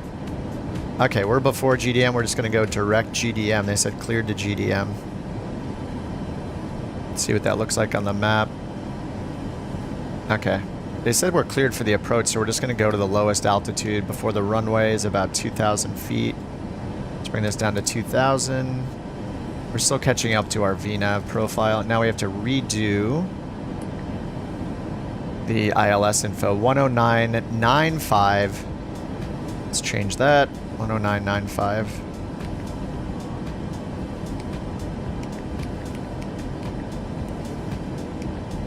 $109.95. Final approach course is now 058.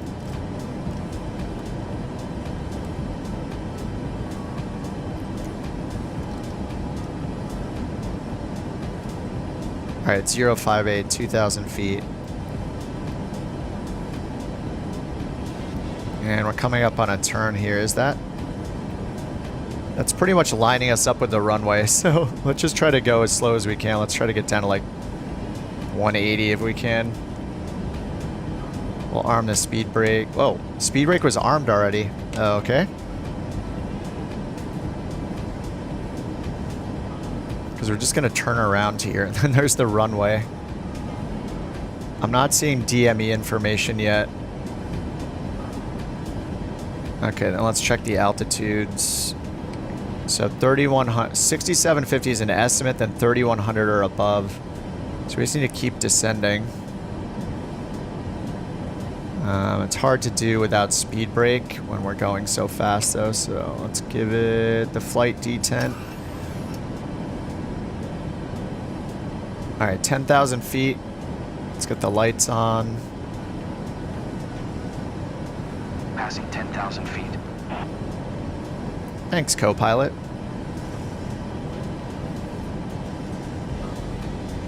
Just trying to catch up to the VNAV profile. And this turn we can just turn on Vorlock so we intercept the localizer when it's available. There might just not be DME on the localizer. It might be a VOR we use for our DME. Oops.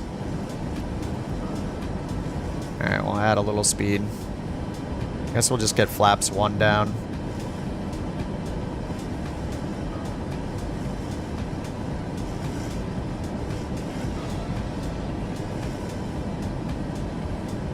We're on like a 12-mile final, it looks like. Alright, I'm gonna go flaps 5. We're gonna get the speed brake back to the armed detent. We got auto brake set. And no localizer yet, but we should get it soon. We're making the turn. Now let's get our speed down. So flaps 5 speed.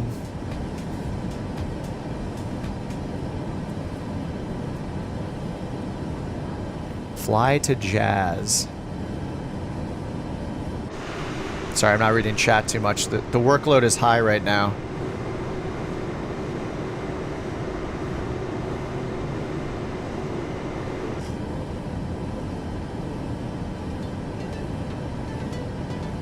Okay, we're above the profile, so I'm going to switch to VNAV.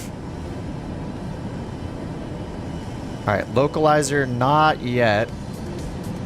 If we turn on the traffic, then we'll see the range. Okay, so that's our 10-mile ring. It's our 20-mile. So we're more than 20 miles away, so we might get the DME any second now. Now, charts-wise, I don't know if we have charts available. Ooh, we actually might have some charts. Runway 8. These are not the right charts, are they? Wait, are we ILS 6? Oh yeah, it is ILS 6. Okay, cool. We have a chart. Okay, nice. 057 is the final approach course. We're going to do 8 because that's in the sim. It might differ by a degree or two, so we use the one that the sim shows. Localizer captures at 2100 or 1980. I guess in between 1980 and 2100, so we're going down to 2000. Okay. And does the ILS have DME? I'm not sure. 109.95. IMJE. I actually don't know the LIDO charts too well. I should probably... Let me just grab the FAA chart instead. There we go. Localizer. I don't know if it has DME. GDM for the DME. Okay, we're supposed to be using 116905 for DME. So let's do that. 116905 on nav 2. Okay, there's our DME down here from the VOR 17. So it's going to increase, right? 25. All right, we got 2,500. Let's get gear down. I know we're more than 10 miles out. We're good. We're just going to chill with flaps 5 for now.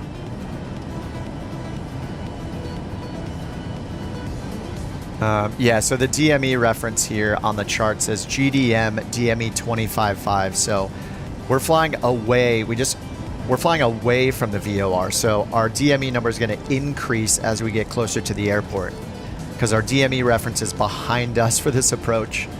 So that's why we're using this down here on nav 2. So when we get to DME 25.5, so 5.5 miles from now, we should be at 3,100, which we already are. Then when we get to, 5 more miles after that, so we'll be at like 31 DME. We should have the glide slope before that at 2,100 feet. So we should descend down to 2,100 feet.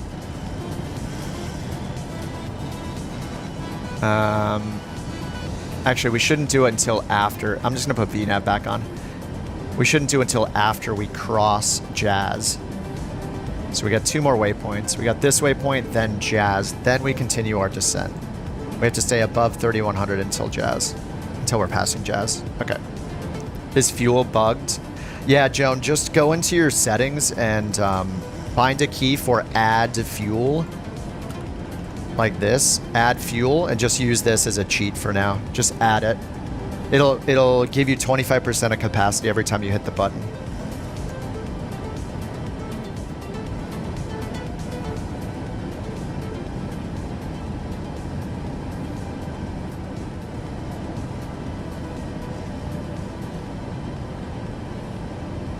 This weather's fun.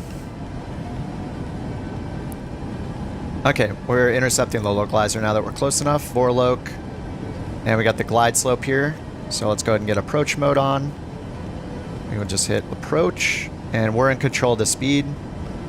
We went down here and I already went to init ref and set our final speed, 136. We just add 5 to that to get 141. So 141 will be our final speed. All right, we're about 10 miles out.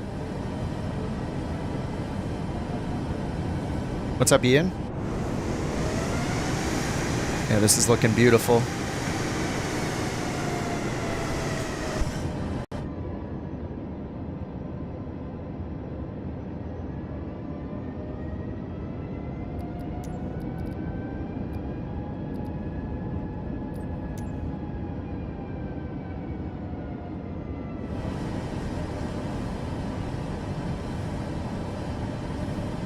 All right, 10-mile final.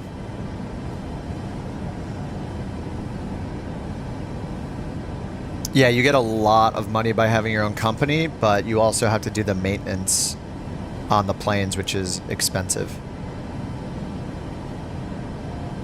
Oh, the total air temp is +4. I should have had the engine anti-ice on this whole time.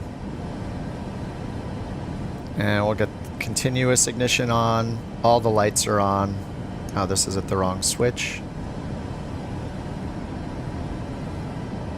Yeah, the insurance cost too. All right, we're on the glide slope already. And we have autopilot 1 and 2 are both on, so it's not a Cat 3 approach, so we're not going to get an auto land. This is bugged. We're not in that spot. We're on the localizer here. Go around is climbing 3,000, heading 057. So let's set this to 3,000 altitude. All right, we're on the glide slope and coming up on 5 miles out. So let's go ahead and get gear down. Flaps 15.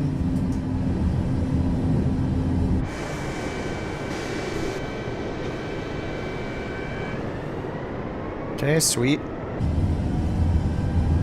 All right, gears down, 3 greens. We got auto brake 2. We got the speed brake armed. We're on the glide slope, 1,800 feet above the ground. And we're about to be on a 5-mile final. Charlie Alpha 4,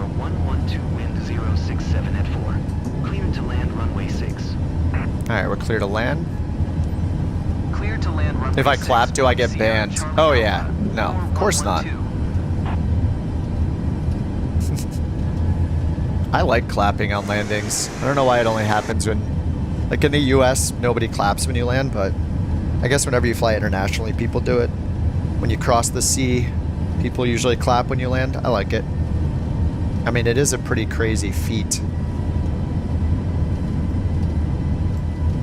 I'm not sure why we just got a master caution.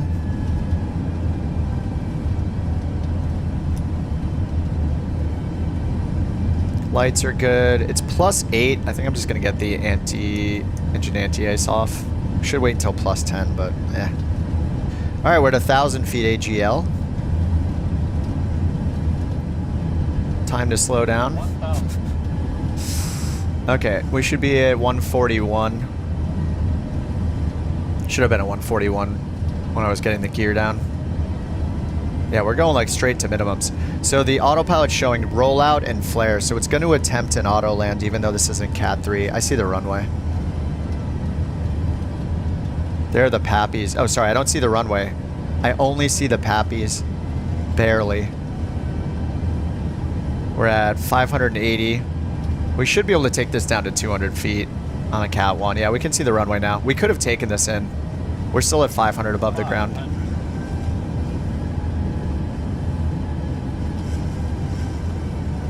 Alright, so we're at about 50% throttle. I'm going to pull my throttle back to match that. Auto throttle is still on though. 300. Alright, let's get the autopilot off.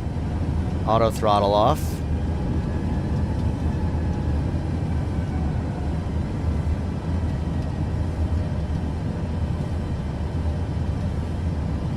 Approaching minimums. 100. 50. 40. 30. Minimums. 20. 10. Alright, spoilers are out. Reversers.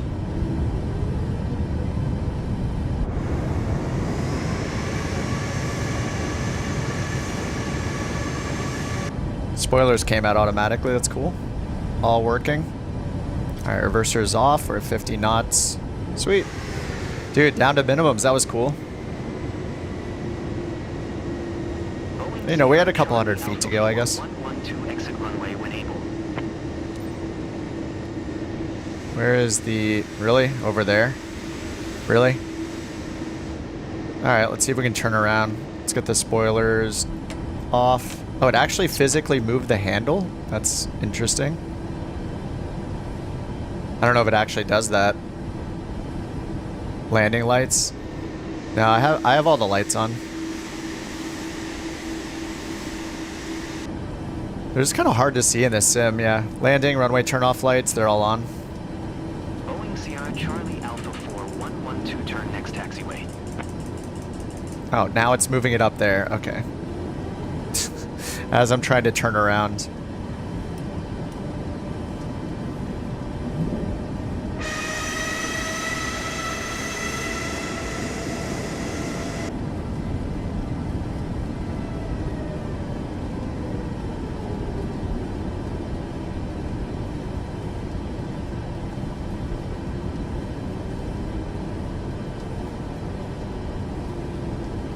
Cool, we landed in some heavy rain. Charlie Alpha 4 112 turn next taxiway.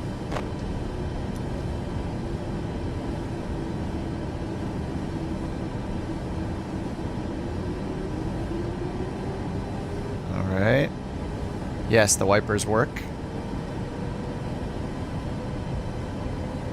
I'll turn them on high so we can see it actually clear the... Boeing Sierra Charlie Alpha 4 112 contact ground on 12. I think we tested it at parking and it cleared the... It did push the rain out of the way. Alright, there we go. Parking brake is on. To 121.9er. Yeah, it does. It's hard to tell if it's clearing automatically or not. When we tried it at parking, it looked like it worked, and we actually had a streak of water, like, dripping down over here. But as far as I know, we're actually stuck on, We're stuck on medium windshield right now. Apparently there's a bug where you can't use higher ultra windshield. I saw in some videos people saying that, so. Alright, the flaps are up. Auto brake was off. Let's get our lights. Taxi light on. It was off. Steady. Request taxi to parking. Boeing Sierra Charlie Alpha 4112 taxi. To gate 1 via taxiway Juliet. Alright, let's skip the taxi. We'll just teleport. We all know what happens during the taxi. You know, we drive on the ground too fast. Alright, auto shut off. Let's get the Boston area revealed. I think I have time for maybe one more quick flight, and then I'll have to wash myself, get presentable for the festivities. Manchester, yes.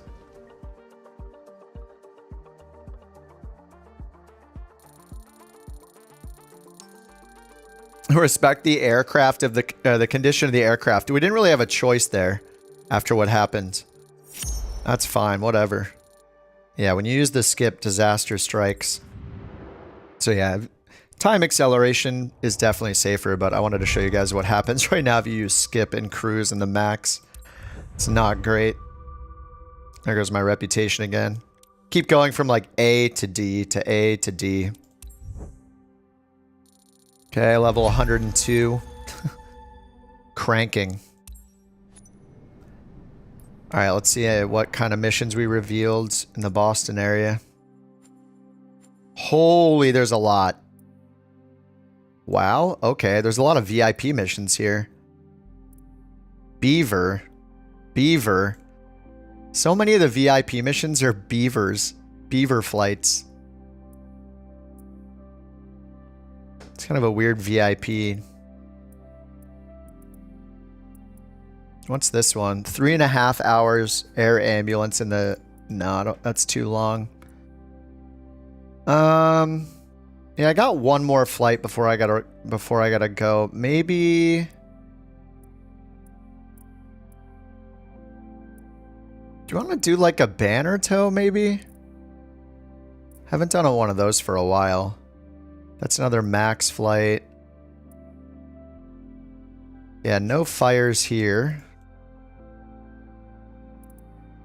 Any new missions here taking us west? Not sure if there's anything that'll take... Ooh, this goes... That's pretty good. That's another Grand Caravan, though. We could do a quick search and rescue over here. Or a banner tow, maybe. Alright, Tom, have a good one, dude. The red dots indicate that it's a live mission, meaning it's going to use the live time of day and weather instead of, like, historical or, like, a preset. Or I think it just pretty much uses a preset. So the live one will use whatever the time of day is right now. But I think the weather is... It might be historic too. It's a little confusing. Like, you can basically roll back the clock to find live missions.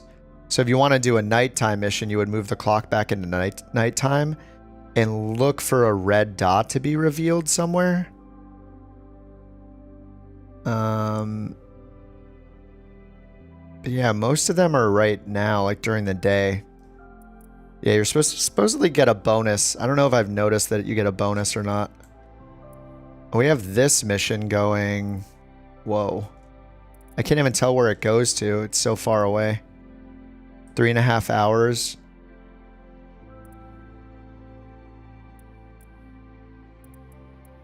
Agriculture... Sorry, I'm just trying to think what mission to do. One more mission. The downside to doing like a banner tow is it doesn't reveal a new spot of the map. And that was kind of my goal, was to reveal some more areas.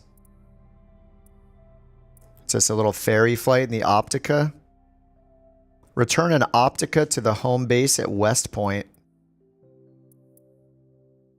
Oh, this one's a Draco. Let's do a Draco one. This will reveal another area. No, the red dot's not IFR. You'll dots that are VFR.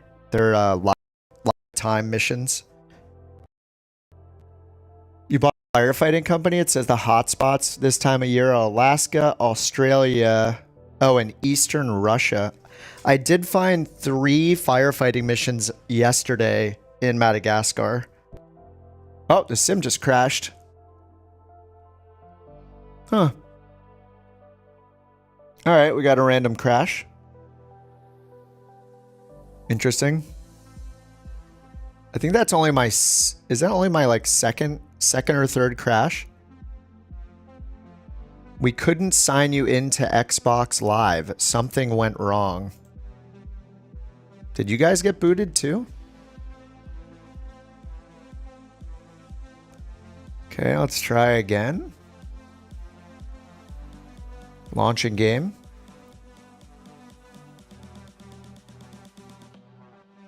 It doesn't want me to fly anymore.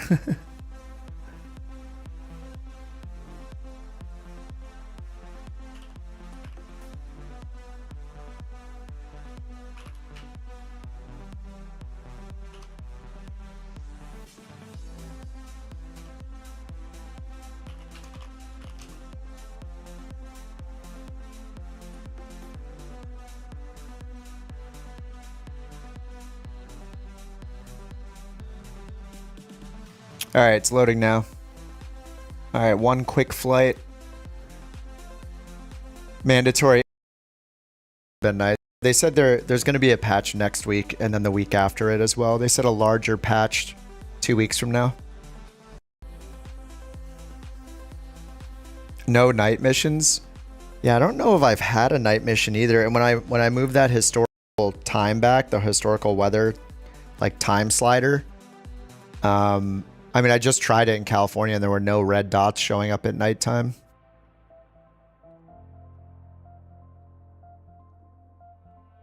Oh, you couldn't log in, reboot solved it? Yeah, I can't wait for the change. I mean, the ones next week are probably going to be minor fixes. They said to expect a bigger patch the week of the 9th.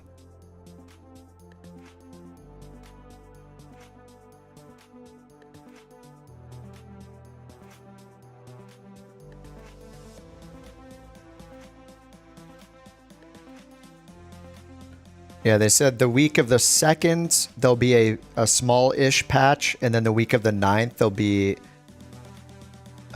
be a more significant patch.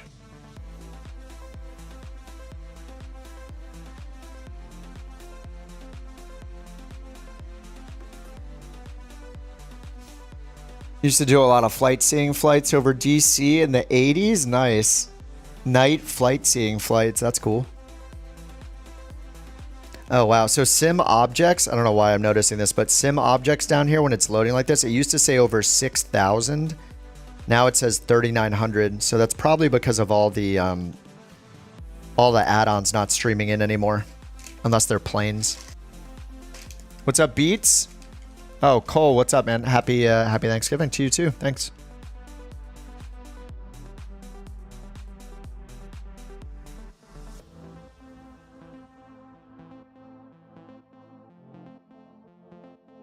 Oh man, they clear you over DCA, let you fly up the river at 1,000 feet. That is so cool.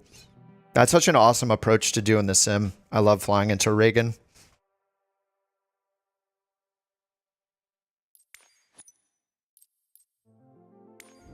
All right, career mode. Maybe it'll give me my passive income now that I restarted.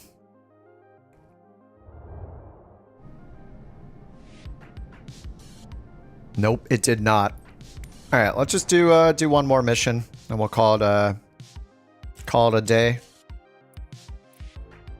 Will I be back later tonight? I don't know. I'm just asking and answering my own question. Matters how late I get back, but I'll be on the rest of the weekend. Yeah, I kind of want to reveal a new part of the map, so I think I'll do something like... Oh, DA62? Let's do this. Red Bluff. Need to move a DA62 to Red Bluff. I haven't been in the 62 for a while. This week, chill little mission will unveil a little more of the map here in California. Hey Joel, have a good one, man. Happy Thanksgiving. Thanks for stopping by. 9:15 p.m. here. Yeah, it is noon here. Street Fighter patch on the 2nd. Flight Sim patch on the 9th. Gonna be busy. Nice. Never gotten a Street Fighter. I had some friends that did, and they got all like super nice controllers and stuff and got into it. How does a new career mode work? Like, do you mean like stability wise? It's hard to like explain the whole career mode, but you basically have like millions of missions. You start as a pilot just flying a 172. You have to get your PPL.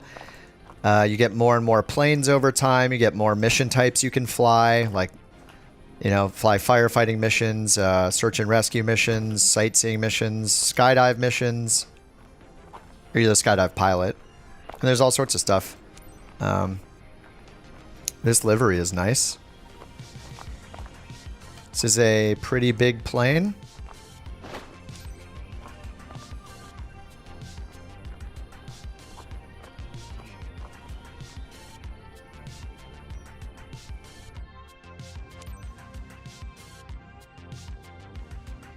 Alright, we'll just do the quick start. Oh yeah, this is mounted up on the window. Hello, it's Jessica Crockett. Thanks for accepting the job. I'm your contact here. This DA-62 has to get to Meadow Airstrip as soon as possible. Meadow The owner's Airstrip. aircraft was in for maintenance, and now that it's fixed, he wants it flown back. Mr. Cannon, the owner, is expecting you at the destination on time. Fly safely.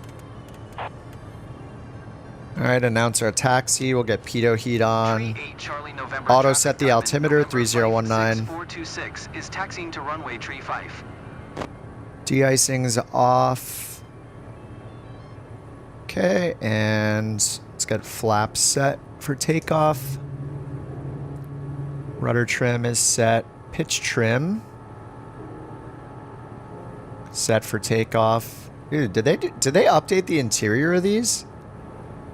This interior looks like customized to the livery. It's kind of cool. Leather-bound interior. Okay, flight controls.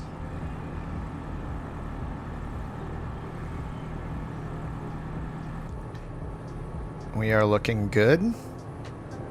Now let's just get the autopilot set up for the climb. Okay, that is set to our only waypoint is just direct. Alright, so over here we'll get heading sync, heading nav,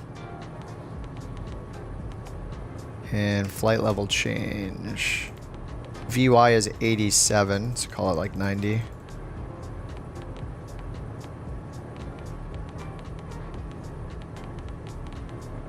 And is my throttle split? It is not. So it didn't save like a plane specific setting. Alright, we'll just keep them bound together for now.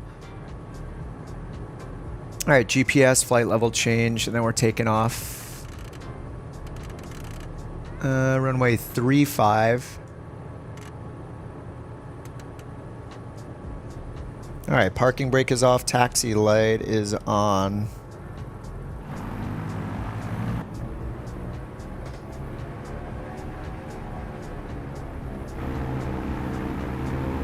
The ground loading in.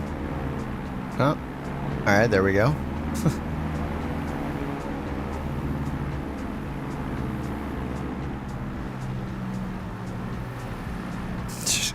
Those blocks are so weird. Circuit breakers? Oh, and this one? Yep, looks like they do. So this plane is probably career mode compatible. I'm not sure if anybody's spent the money on the DA-62 in career mode. I feel like you're going to get the Vision Jet. The DA-62 is like 2 to 3 times the cost of the Vision Jet. So I feel like most people are probably going to get the Vision Jet, which goes faster and carries the same number of people, I think.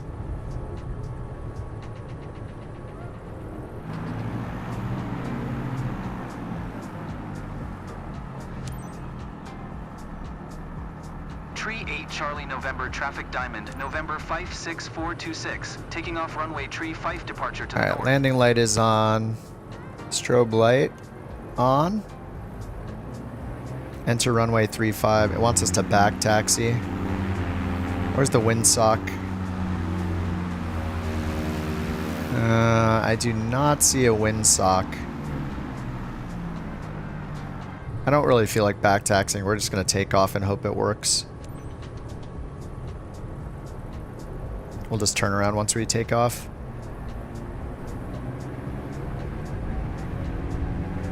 Alright, 76 for the rotation.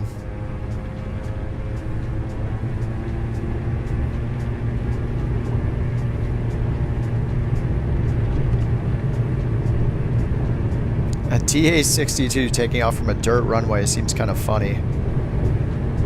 I don't know if that's a thing.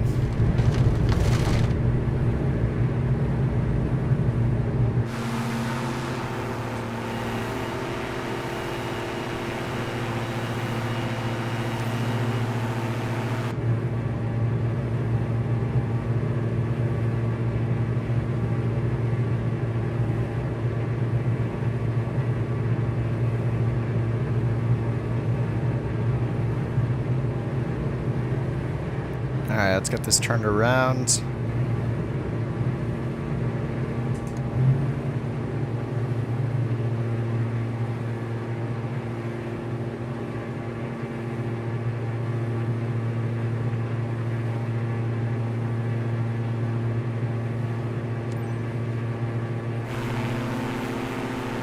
Alright, fly to our destination.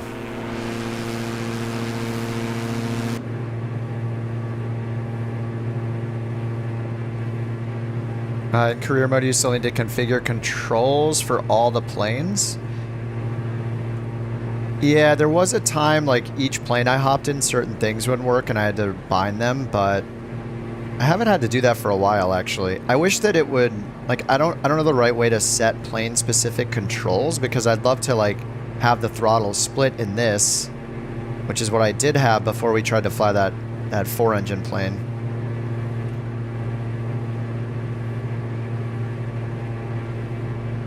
Yeah, I'm not sure how to have it force plane-specific controls.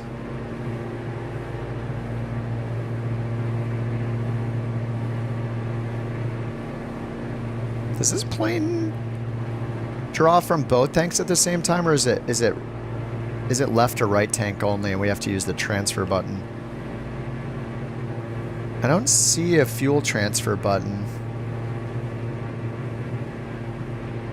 Flaps, ELT. So I know in the DA40 we have a fuel transfer, and I think it only draws from the left tank. Could be wrong. It's one or the other, but you have to transfer fuel from one tank to the other constantly. But I think this plane, I think the 62 draws from both. It seems like.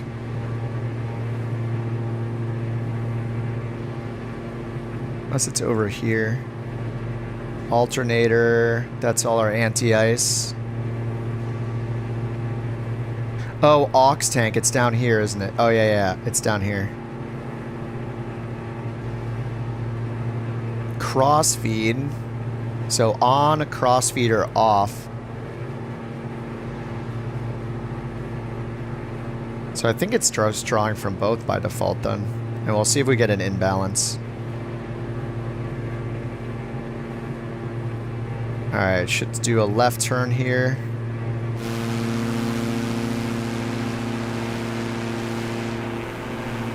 It's a nice looking livery.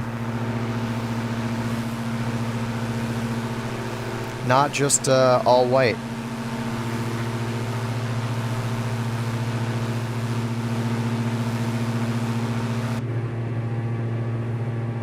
Can you scroll your flight plan? Yeah, you need to hit the FMS button first.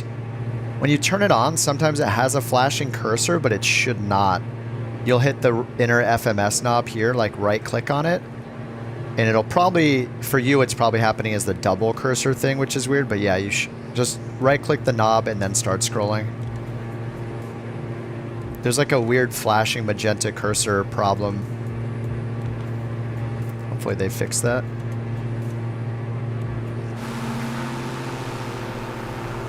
No, I didn't buy it. We're just doing the employee missions. I'm just revealing parts of the world, expanding my map for now.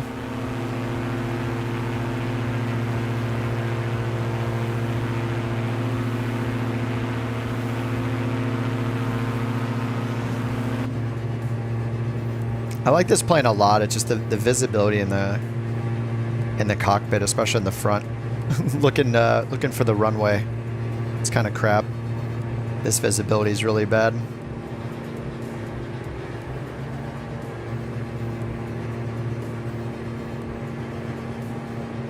Patch on Friday? No, they said next week. They said next week we'll get a patch sometime, and then the week after, the week of the 9th, we'll get a bigger patch, they said. I forget what the words were, a more major patch, maybe?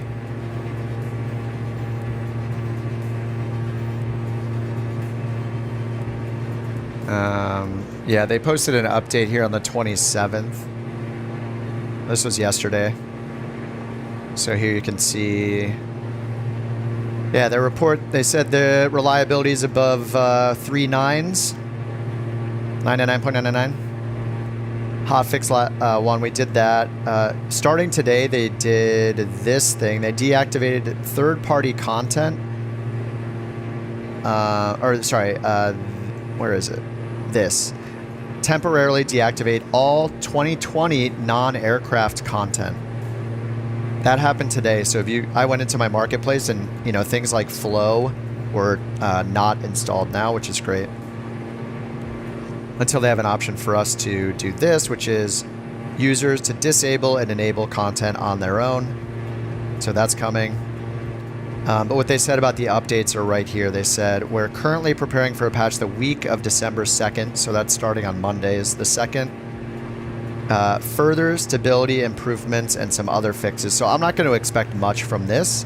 But then they said we are planning a third larger patch during the week of December 9th. So I don't know if we'll get significant bug fixes here, like the fuel in career mode. But the larger patch, that's where I would expect bug fixes for career mode and stuff like that. And maybe even the marketplace opening, or them at least allowing us to choose what content gets installed. That to me is probably what the bigger patch is.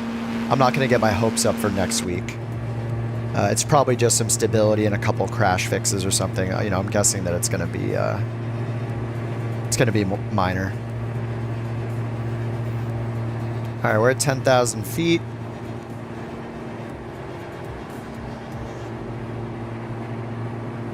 And how long is this flight? ETE 20 minutes. It's not bad at all. Let's get our fuel endurance turned on again. Aux system setup. Turn on the cursor, and I usually change this track one. Let's get that to endurance. And then en route would be better than ETE, just in case you have more than one waypoint. So we're going 1 hour and 35 of fuel. 18 minutes till we arrive. Alright, let's get back to the map screen. And we're just like lower altitude all the time. Don't have to worry about the mountains or anything. Mind-blowing they didn't have the option. Yeah. I mean, they probably just didn't have time. Like, maybe they did rush the release a little bit. Like, they could have added more things. But I mean, I don't know. I'm happy that we got it on Tuesday. I'm glad they didn't delay it. Besides the first day, like, it's been pretty stable. Especially by the end of the week, it was like really stable, and now they're announcing that. So like, I don't know. We're only a week and 2 days in. What, this is like day 9 or something since release. So I've pretty much been flying it nonstop for 9 days. So I'm glad they didn't delay it. I put in a lot of time, had a lot of fun in career mode. There's some bugs here and there, but it's really, it is not a problem. If you don't want to play career mode, don't play it. Like, the option is simple. But I'm having a good time. I think it's pretty impressive. Career mode is insane. It's better than I thought it would be. We have, I mean, people are just like, I think people are downplaying how good career mode is. We own the planes. There's insurance. There's wear and tear. There's failures that affect the actual plane. Like, it's insane. We have working circuit breakers in all these default planes now that are compatible with career mode. if you brake too hard, you'll wear your brakes down, and then your brakes can fail. You can run off the end of the runway. Like you have that in very, very few planes in 2020. So we're getting that as default. Like, it's crazy. People are some people are very much, I think, underplaying how good career mode actually is, just because of like 24 hours of launch day server problems that nobody was surprised by or should have been surprised by. How does the new career stack up versus on-air? On-air company is like more like, it's like a fleet manager more than anything. Like, you do have to do the flights as well. Like, on-air company is pretty hardcore, but it's very like fleet manager. This does have it a bit. Like, you do manage your fleet. The thing is, with the individual wear and tear and damage and failures, in this career mode in Flight Sim 24, none of the other career modes can touch it, because none of them can do what Microsoft can do since they own the sim, you know? So if they put multiplayer mode where you can run a company with your friends, and then inevitably we'll have more and more planes available in career mode, including third-party ones, and the livery customizer and all that I just showed screenshots of earlier. I still have them up. This thing, like, this was in the alpha. I took screenshots of it in the alpha. Look, you choose your pattern, colors, and logo. Like, they took this out for launch, I guess, but I'm sure we'll see this again. It was obviously buggy. I chose like a blue color and it only colorized some things. But the idea is you're choosing a logo and customizing a livery. Like, it's incredible. It's only going to get better, and I've had like 100 hours of fun in it already. So I'm not upset at all. We already have the Phoenix in 2024, which is absolutely insane for the Microsoft, or for the Phoenix team to get their plane in 2024 already. We flew it on Sunday. Like, besides the EFB taking a few clicks, feeling a little laggy, the plane was fine. I had a good time flying it. But yeah, I'm really enjoying career mode. I think that I do think that Microsoft might dig in very heavily into the usage of things like on-air company and NeoFly and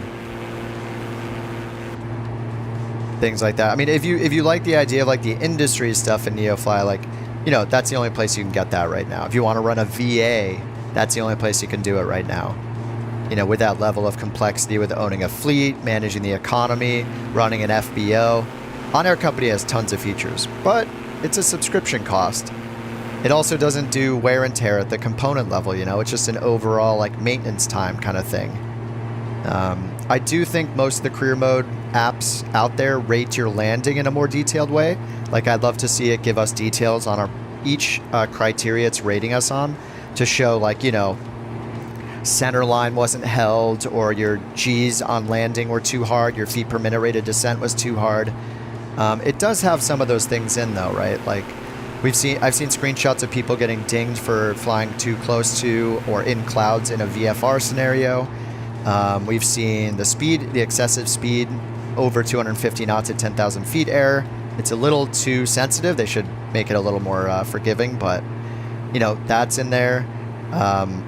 I think, I don't know if they have the altimeter stuff in there, like cruising at the wrong altitude or not, but it'd be nice for them to put in some more detail so we can see a better detailed performance report for each flight. And I'm sure they'll add more over time. So yeah, like, every career mode app is ahead in a lot of ways.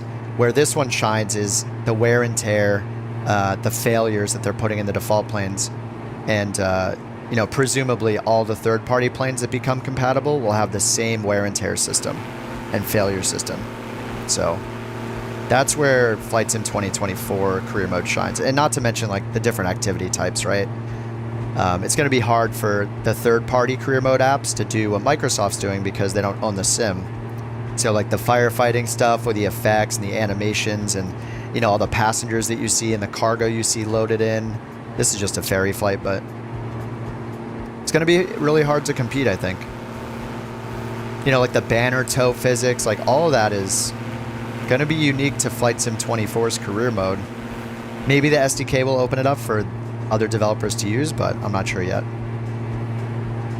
I think it's definitely a competitor. So I'm having a lot of fun flying the career mode in this. There is no other career mode that has per component wear and tear and failures. The only time you get those failures is if you happen to be flying like a AAA plane that has those things, you know, like a Comanche or a Phoenix or Black Square or something like that. But it's saving the state of the planes we own from flight to flight. When the AI, like when we get the passive income from the planes and we have to still maintain those planes because of them being flown on another employee, it's pretty good. People downplay the flight model improvements. From what I've watched on other streams from real pilots, people seem to be very impressed. They seem to be very impressed with the flight model improvements. So now whether the turbulence is good or not, I don't know. Like, it seems a little crazy at times still. I'm not sure if the go-to move, just like with 2020, is to return the turbulence setting down to medium instead of using quote-unquote realistic turbulence. Maybe that'll be the case, but, you know, whatever. It's just more challenging, if anything, for now. And it looks like the big map server is probably getting nailed again right now. Like, matters where you fly. Sometimes we have good big maps. We can see all the trees and plants and stuff down there, but obviously these are really blurry. It's just hit or miss mattering where we are. Maybe it's the servers, maybe it's the data that exists in this area of the world. No idea. But, you know, that'll continue to happen. It'll get better over time. I'm going to turn the different map on here. Just go back to the default map. Okay, so let's check our top of descent. It's got us landing on runway 8. And we just have a visual as usual. I'm going to choose straight, and then we'll just load it in. I think we should overfly the field. Look for the windsock, do a pattern, old-fashioned way. So I'm going to go ahead and put in a VNAV altitude myself. Let's go ahead and check the elevation of the airport. 344, so call it 400 at 1,000. This plane's not too fast, so we'll do 1,400. So let's go here and move the inner knob and do 1,400 feet. So we'll overfly the field at 1,400. And we'll just hit enter. Top of descent in 26 seconds. Good timing. So let's go ahead and turn off the cursor. Let's set our autopilot down. Target altitude of 1,400. And press the VNAV button over here. We got VPath armed. So we're ready to start the descent soon. I was skipping sim rate for this one just because it's a short flight. And then after this I gotta bounce for Thanksgiving. Alright, then let's check runway 8. You can pull up the info here. 600 meters, so that's about 2,000 feet. Grass strip. And the heading is 9-8. I don't think that's right. It's probably not runway 8 with a 9-8. That could be a runway 10 probably. But that's fine. We'll just overfly. We'll look at the windsock. And we are overspeeding in the descent. Air is smooth though, so we're fine. Let's keep the speed going. See if we get some shakes. Only got 2 knots of wind blowing around. What's up, Flyboy? Surprised you're here. Yeah, I got a few hours this morning. I'm gonna go after this flight though, get ready and go do Thanksgiving festivities. I don't know if I'll be back after dinner or not. It might be like 9 or 10 p.m. by the time I get back, so probably not. I'll probably just see you guys tomorrow.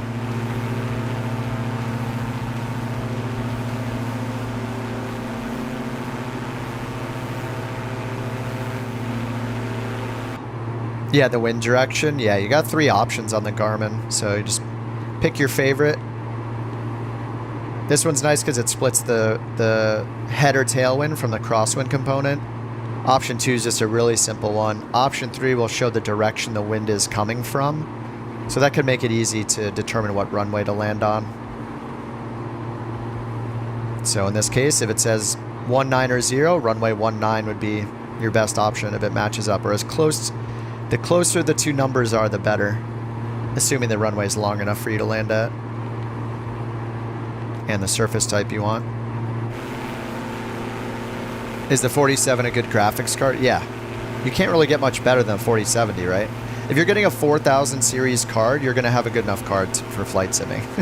100%. They're all great. All the 4000 series cards have the native frame generation stuff, which will like double your frame rate. They're all very good. Yes. I mean, you can only get what? The 40... Is there a 4070 Ti, 4080, 4080 Super, 4090? So, I mean, yeah. I mean, you're even getting better than the 4060, right? So, yeah. I mean, you can't get much better.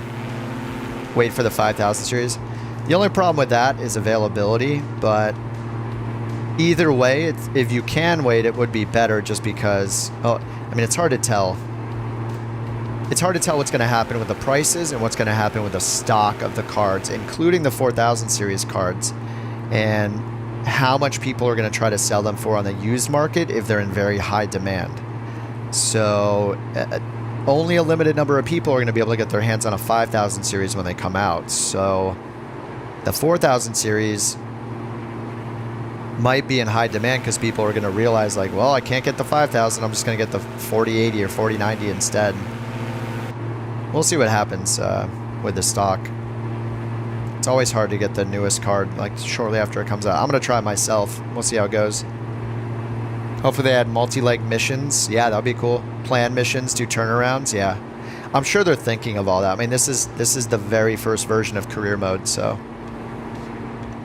9800X3D is great. I mean, unless you need more than 8 cores for some reason, that's a great gaming GPU.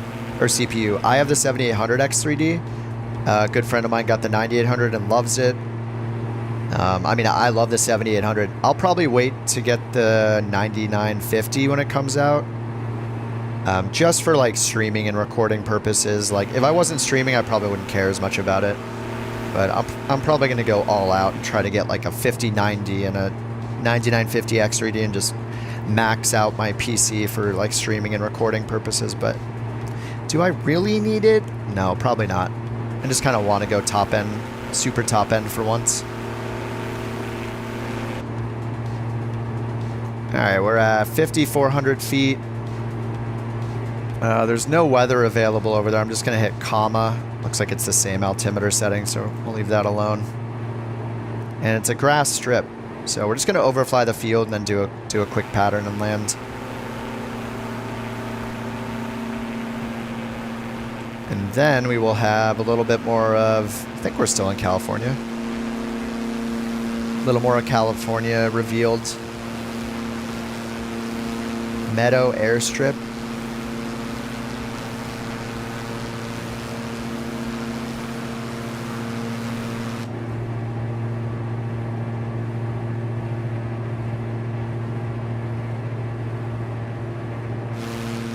You just crashed your company plane due to a sim rate bug? Oh no. Yeah, sim rate's risky to use, especially if you try to go like 16x or something crazy like that. There's always a risk of overdoing it. I always try to use like 2 or 4x. You can grind 375k. I mean, that is not that bad. Like, you can get 50 on a mission, like a VIP mission. Pretty sure. Like, I would never restart my... I don't know about salvaging the aircraft either. I'm not sure what the options are.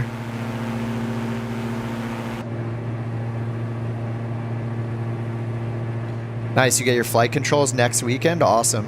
What'd you get, Flyboy? Few flights with a beach. Oh, the V30, the V-tail Bonanza is so awesome. That's such a cool looking plane. The interior is all like wood paneled and stuff. It looks so cool. I really like that plane. 5800X3D 4070 Ti runs the sim perfectly in 1440p. Nice. He crashed his only plane. I mean, it's bound to happen. I mean, I did that. I sold my first plane, then I crashed my first plane. I had to grind out some missions in employee mode. Just remember that when you're doing the employee mode missions, you are going to learn less money. You're going to earn less money, but also you're unlocking other things, right? You still need Like all the other specializations, you have to fly a certain number of flights, you have to land on a certain number of grass runways, you have to do a certain number of firefighting missions, get a certain number of A ratings. The time is not lost, you know, like that's part of the risk of running your own company is the damage. Only the first plane 172 gets the discount. Everything else is whatever price it shows. So don't sell your first plane. Well, you could sell it if you want and then use the money for more certifications, which is... I impulse sold mine thinking I was getting infinite money, but yeah, then I just had to grind it out after that. First caravan's 177K. Oh, does it give you a discount on the first one? 177K? That's it? Or is that only if you don't buy the 172 first? If you skip the 172, is it the 177K for the caravan instead? So you save the... It's still the first plane you buy is the only one that's discounted, right? Oh, you got the Turtle Beach Velocity one. Nice. People seem to like the Turtle Beach.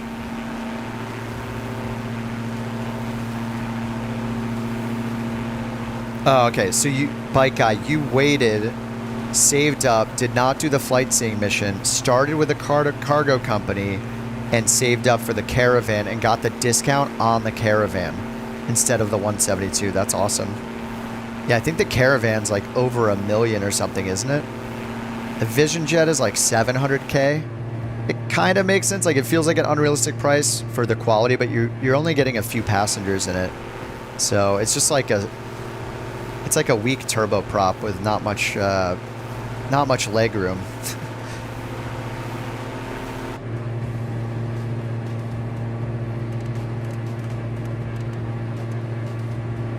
All right, where's our grass strip? Oh, looks like it's right here. No. Oh, is this it right here? Is that a road or a runway? No, where's the grass strip? Over here. I think they use the word grass loosely. Oh, it's like right on the water. Oh, is this it? It's like a dirt strip. I can't tell. I think this might be it. I don't see any... Is there anything on the ground? Oh, wait, is this it? Oh, is this it? I mean, this looks more like... I have no idea what I'm looking at. Is that supposed to be a runway? I think it's supposed to be this. I don't see, like... Is there a windsock down there? I mean, I guess it's supposed to be this. I see a little pole right there. There's no windsock. Is that water? Oh, that's water now. Okay, now I'm seeing the reflection and that's water. What is going on? Where do we land? I might have to turn on the assistance. Meadow air, it's on the water. It's on the water. What? Oh no. It says Meadow Airstrip and it's pointing to the water.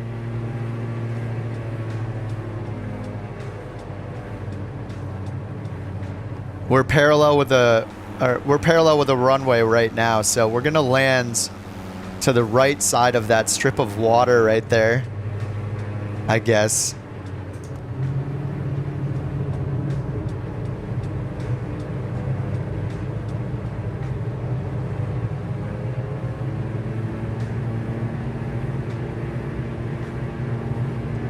It's runway 08. I guess the reciprocal. It thinks we should land on 08. That was the recommendation. Or I guess it would be 24 on the other side.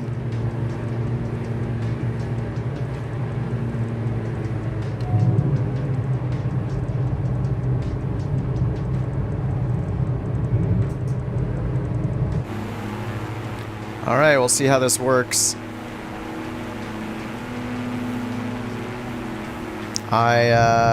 I'm not going to land on the water.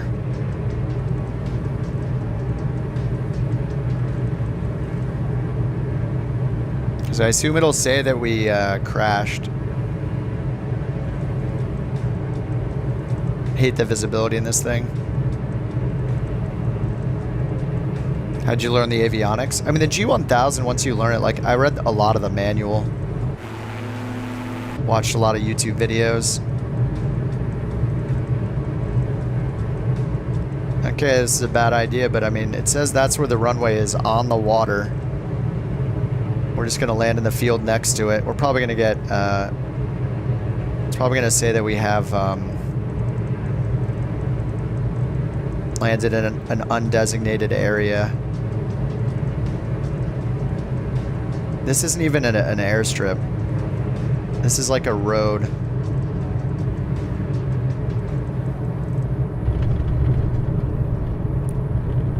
Ooh, ooh, watch the water. Oh, hey, is that a sidewalk or a taxiway? Nobody knows. Yep, there's the airstrip we're supposed to land in right there. Look. Parking stand. Okay.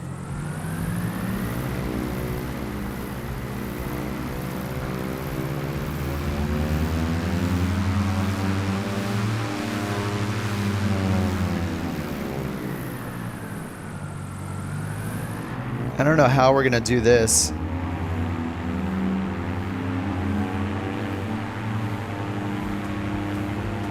Why can't I turn right? It's only turning left.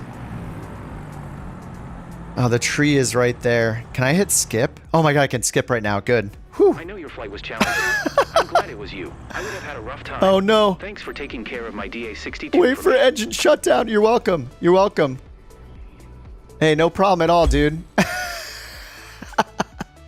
He wanted it parked right in the water. He wanted to get its little feet wet. Our shoes. Oh, it's fine. We're floating on the water. Okay. Heck yeah. A C. I'll take it. Landing smoothness. I mean, what do you want me to do? There's no runway. They wanted me to land in the water. That's some BS.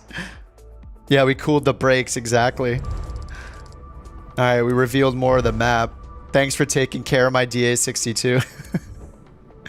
Oh, man. Level 102. Oh, nice, Joan. You got your cargo company? Very nice. I like Bike Guy's strategy of saving up enough money to get the cargo company as your very first company and get the Grand Caravan as your very first plane with a gigantic discount. Because then you don't have to deal with the 172s. You don't have to do super slow flights in those. Like, I don't know. It's a cool option. All right, let's see the map revealed. Got a little more revealed here. No fire missions. I'm pretty much on the hunt. Oh, we're in Chico.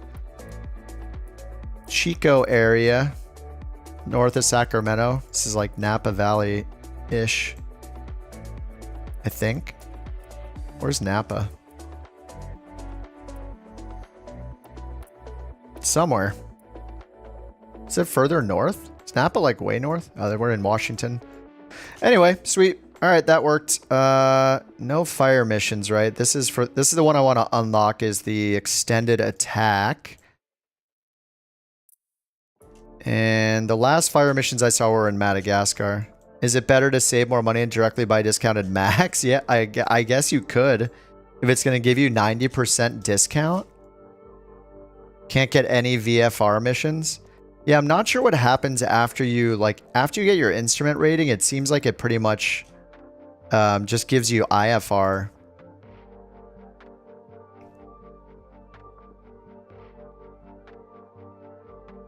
But yeah. Oh, Captain Canada's online. Wait, is he live?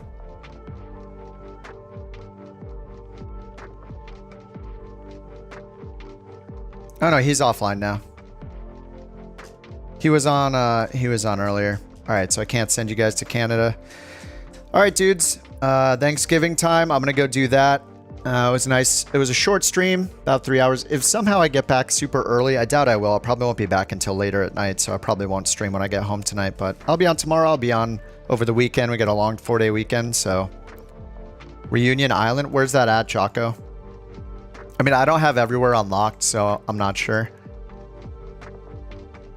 They keep saying MVFR. When I get there, it's 100-foot LIFR with snow.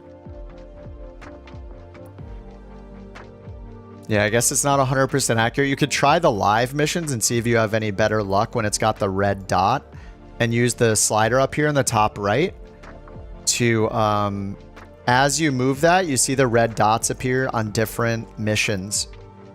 That's all I really know about it is you're supposed to get a bonus for doing the live missions, like it's live time of day. And it should be historical weather, I think, right? Like if we go down here and turn on weather under advanced. So if I'll just turn on wind because maybe that'll be historic. Oh no, it's not changing as I move this. What about precip? Can we find somewhere with some clouds? Okay, so we have clouds up here. As we move this. Yeah, okay, it's not, look, it's not, I don't know if it is reflected here, but look, it's not changing. It's not changing the weather. So this looks like it's not historic weather. It's only what it says is time and date is being changed. So I think the weather is just real time for all of them, I guess. But you can try experimenting with, yeah, it sucks if it says it's marginal VFR and it turns into low IFR. But then again, like maybe that was in the forecast. Maybe it was marginal IFR when you took off and the weather moved in. You could look at the TAFs and see if that's the case. But yeah, you might just run into a bug. You got bamboozled by the system. You got tricked, as I'm sure I will. I've flown into some really crappy situations too, so. Click on the arrows, not the text.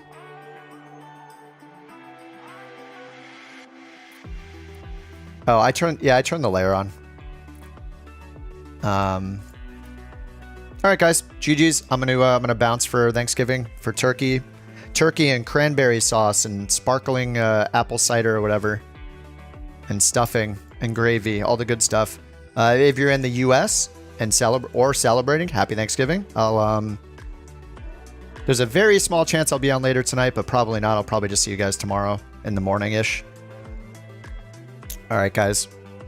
GG's. Thanks for hanging out. And yeah, that's it. I'm out. I'll see you guys probably tomorrow. I mean, definitely tomorrow, but yeah. All that stuff I just said. All right, guys. GG. Have a good one. Happy Thanksgiving. If you're in the US, happy Thanksgiving. Just get turkey anyway. Just go make yourself a Thanksgiving dinner, even if you make it your first Thanksgiving. All right, see you, Jack. See you, Joan. Av, Earth, Bike Guy, Discus, Daniel, Two Hands, Gelmore, Michael, Centaurus. See you guys later. Bobby, if you're still here, thanks for becoming a couch captain. All right, guys. Catch you on the next stream. Bye-bye.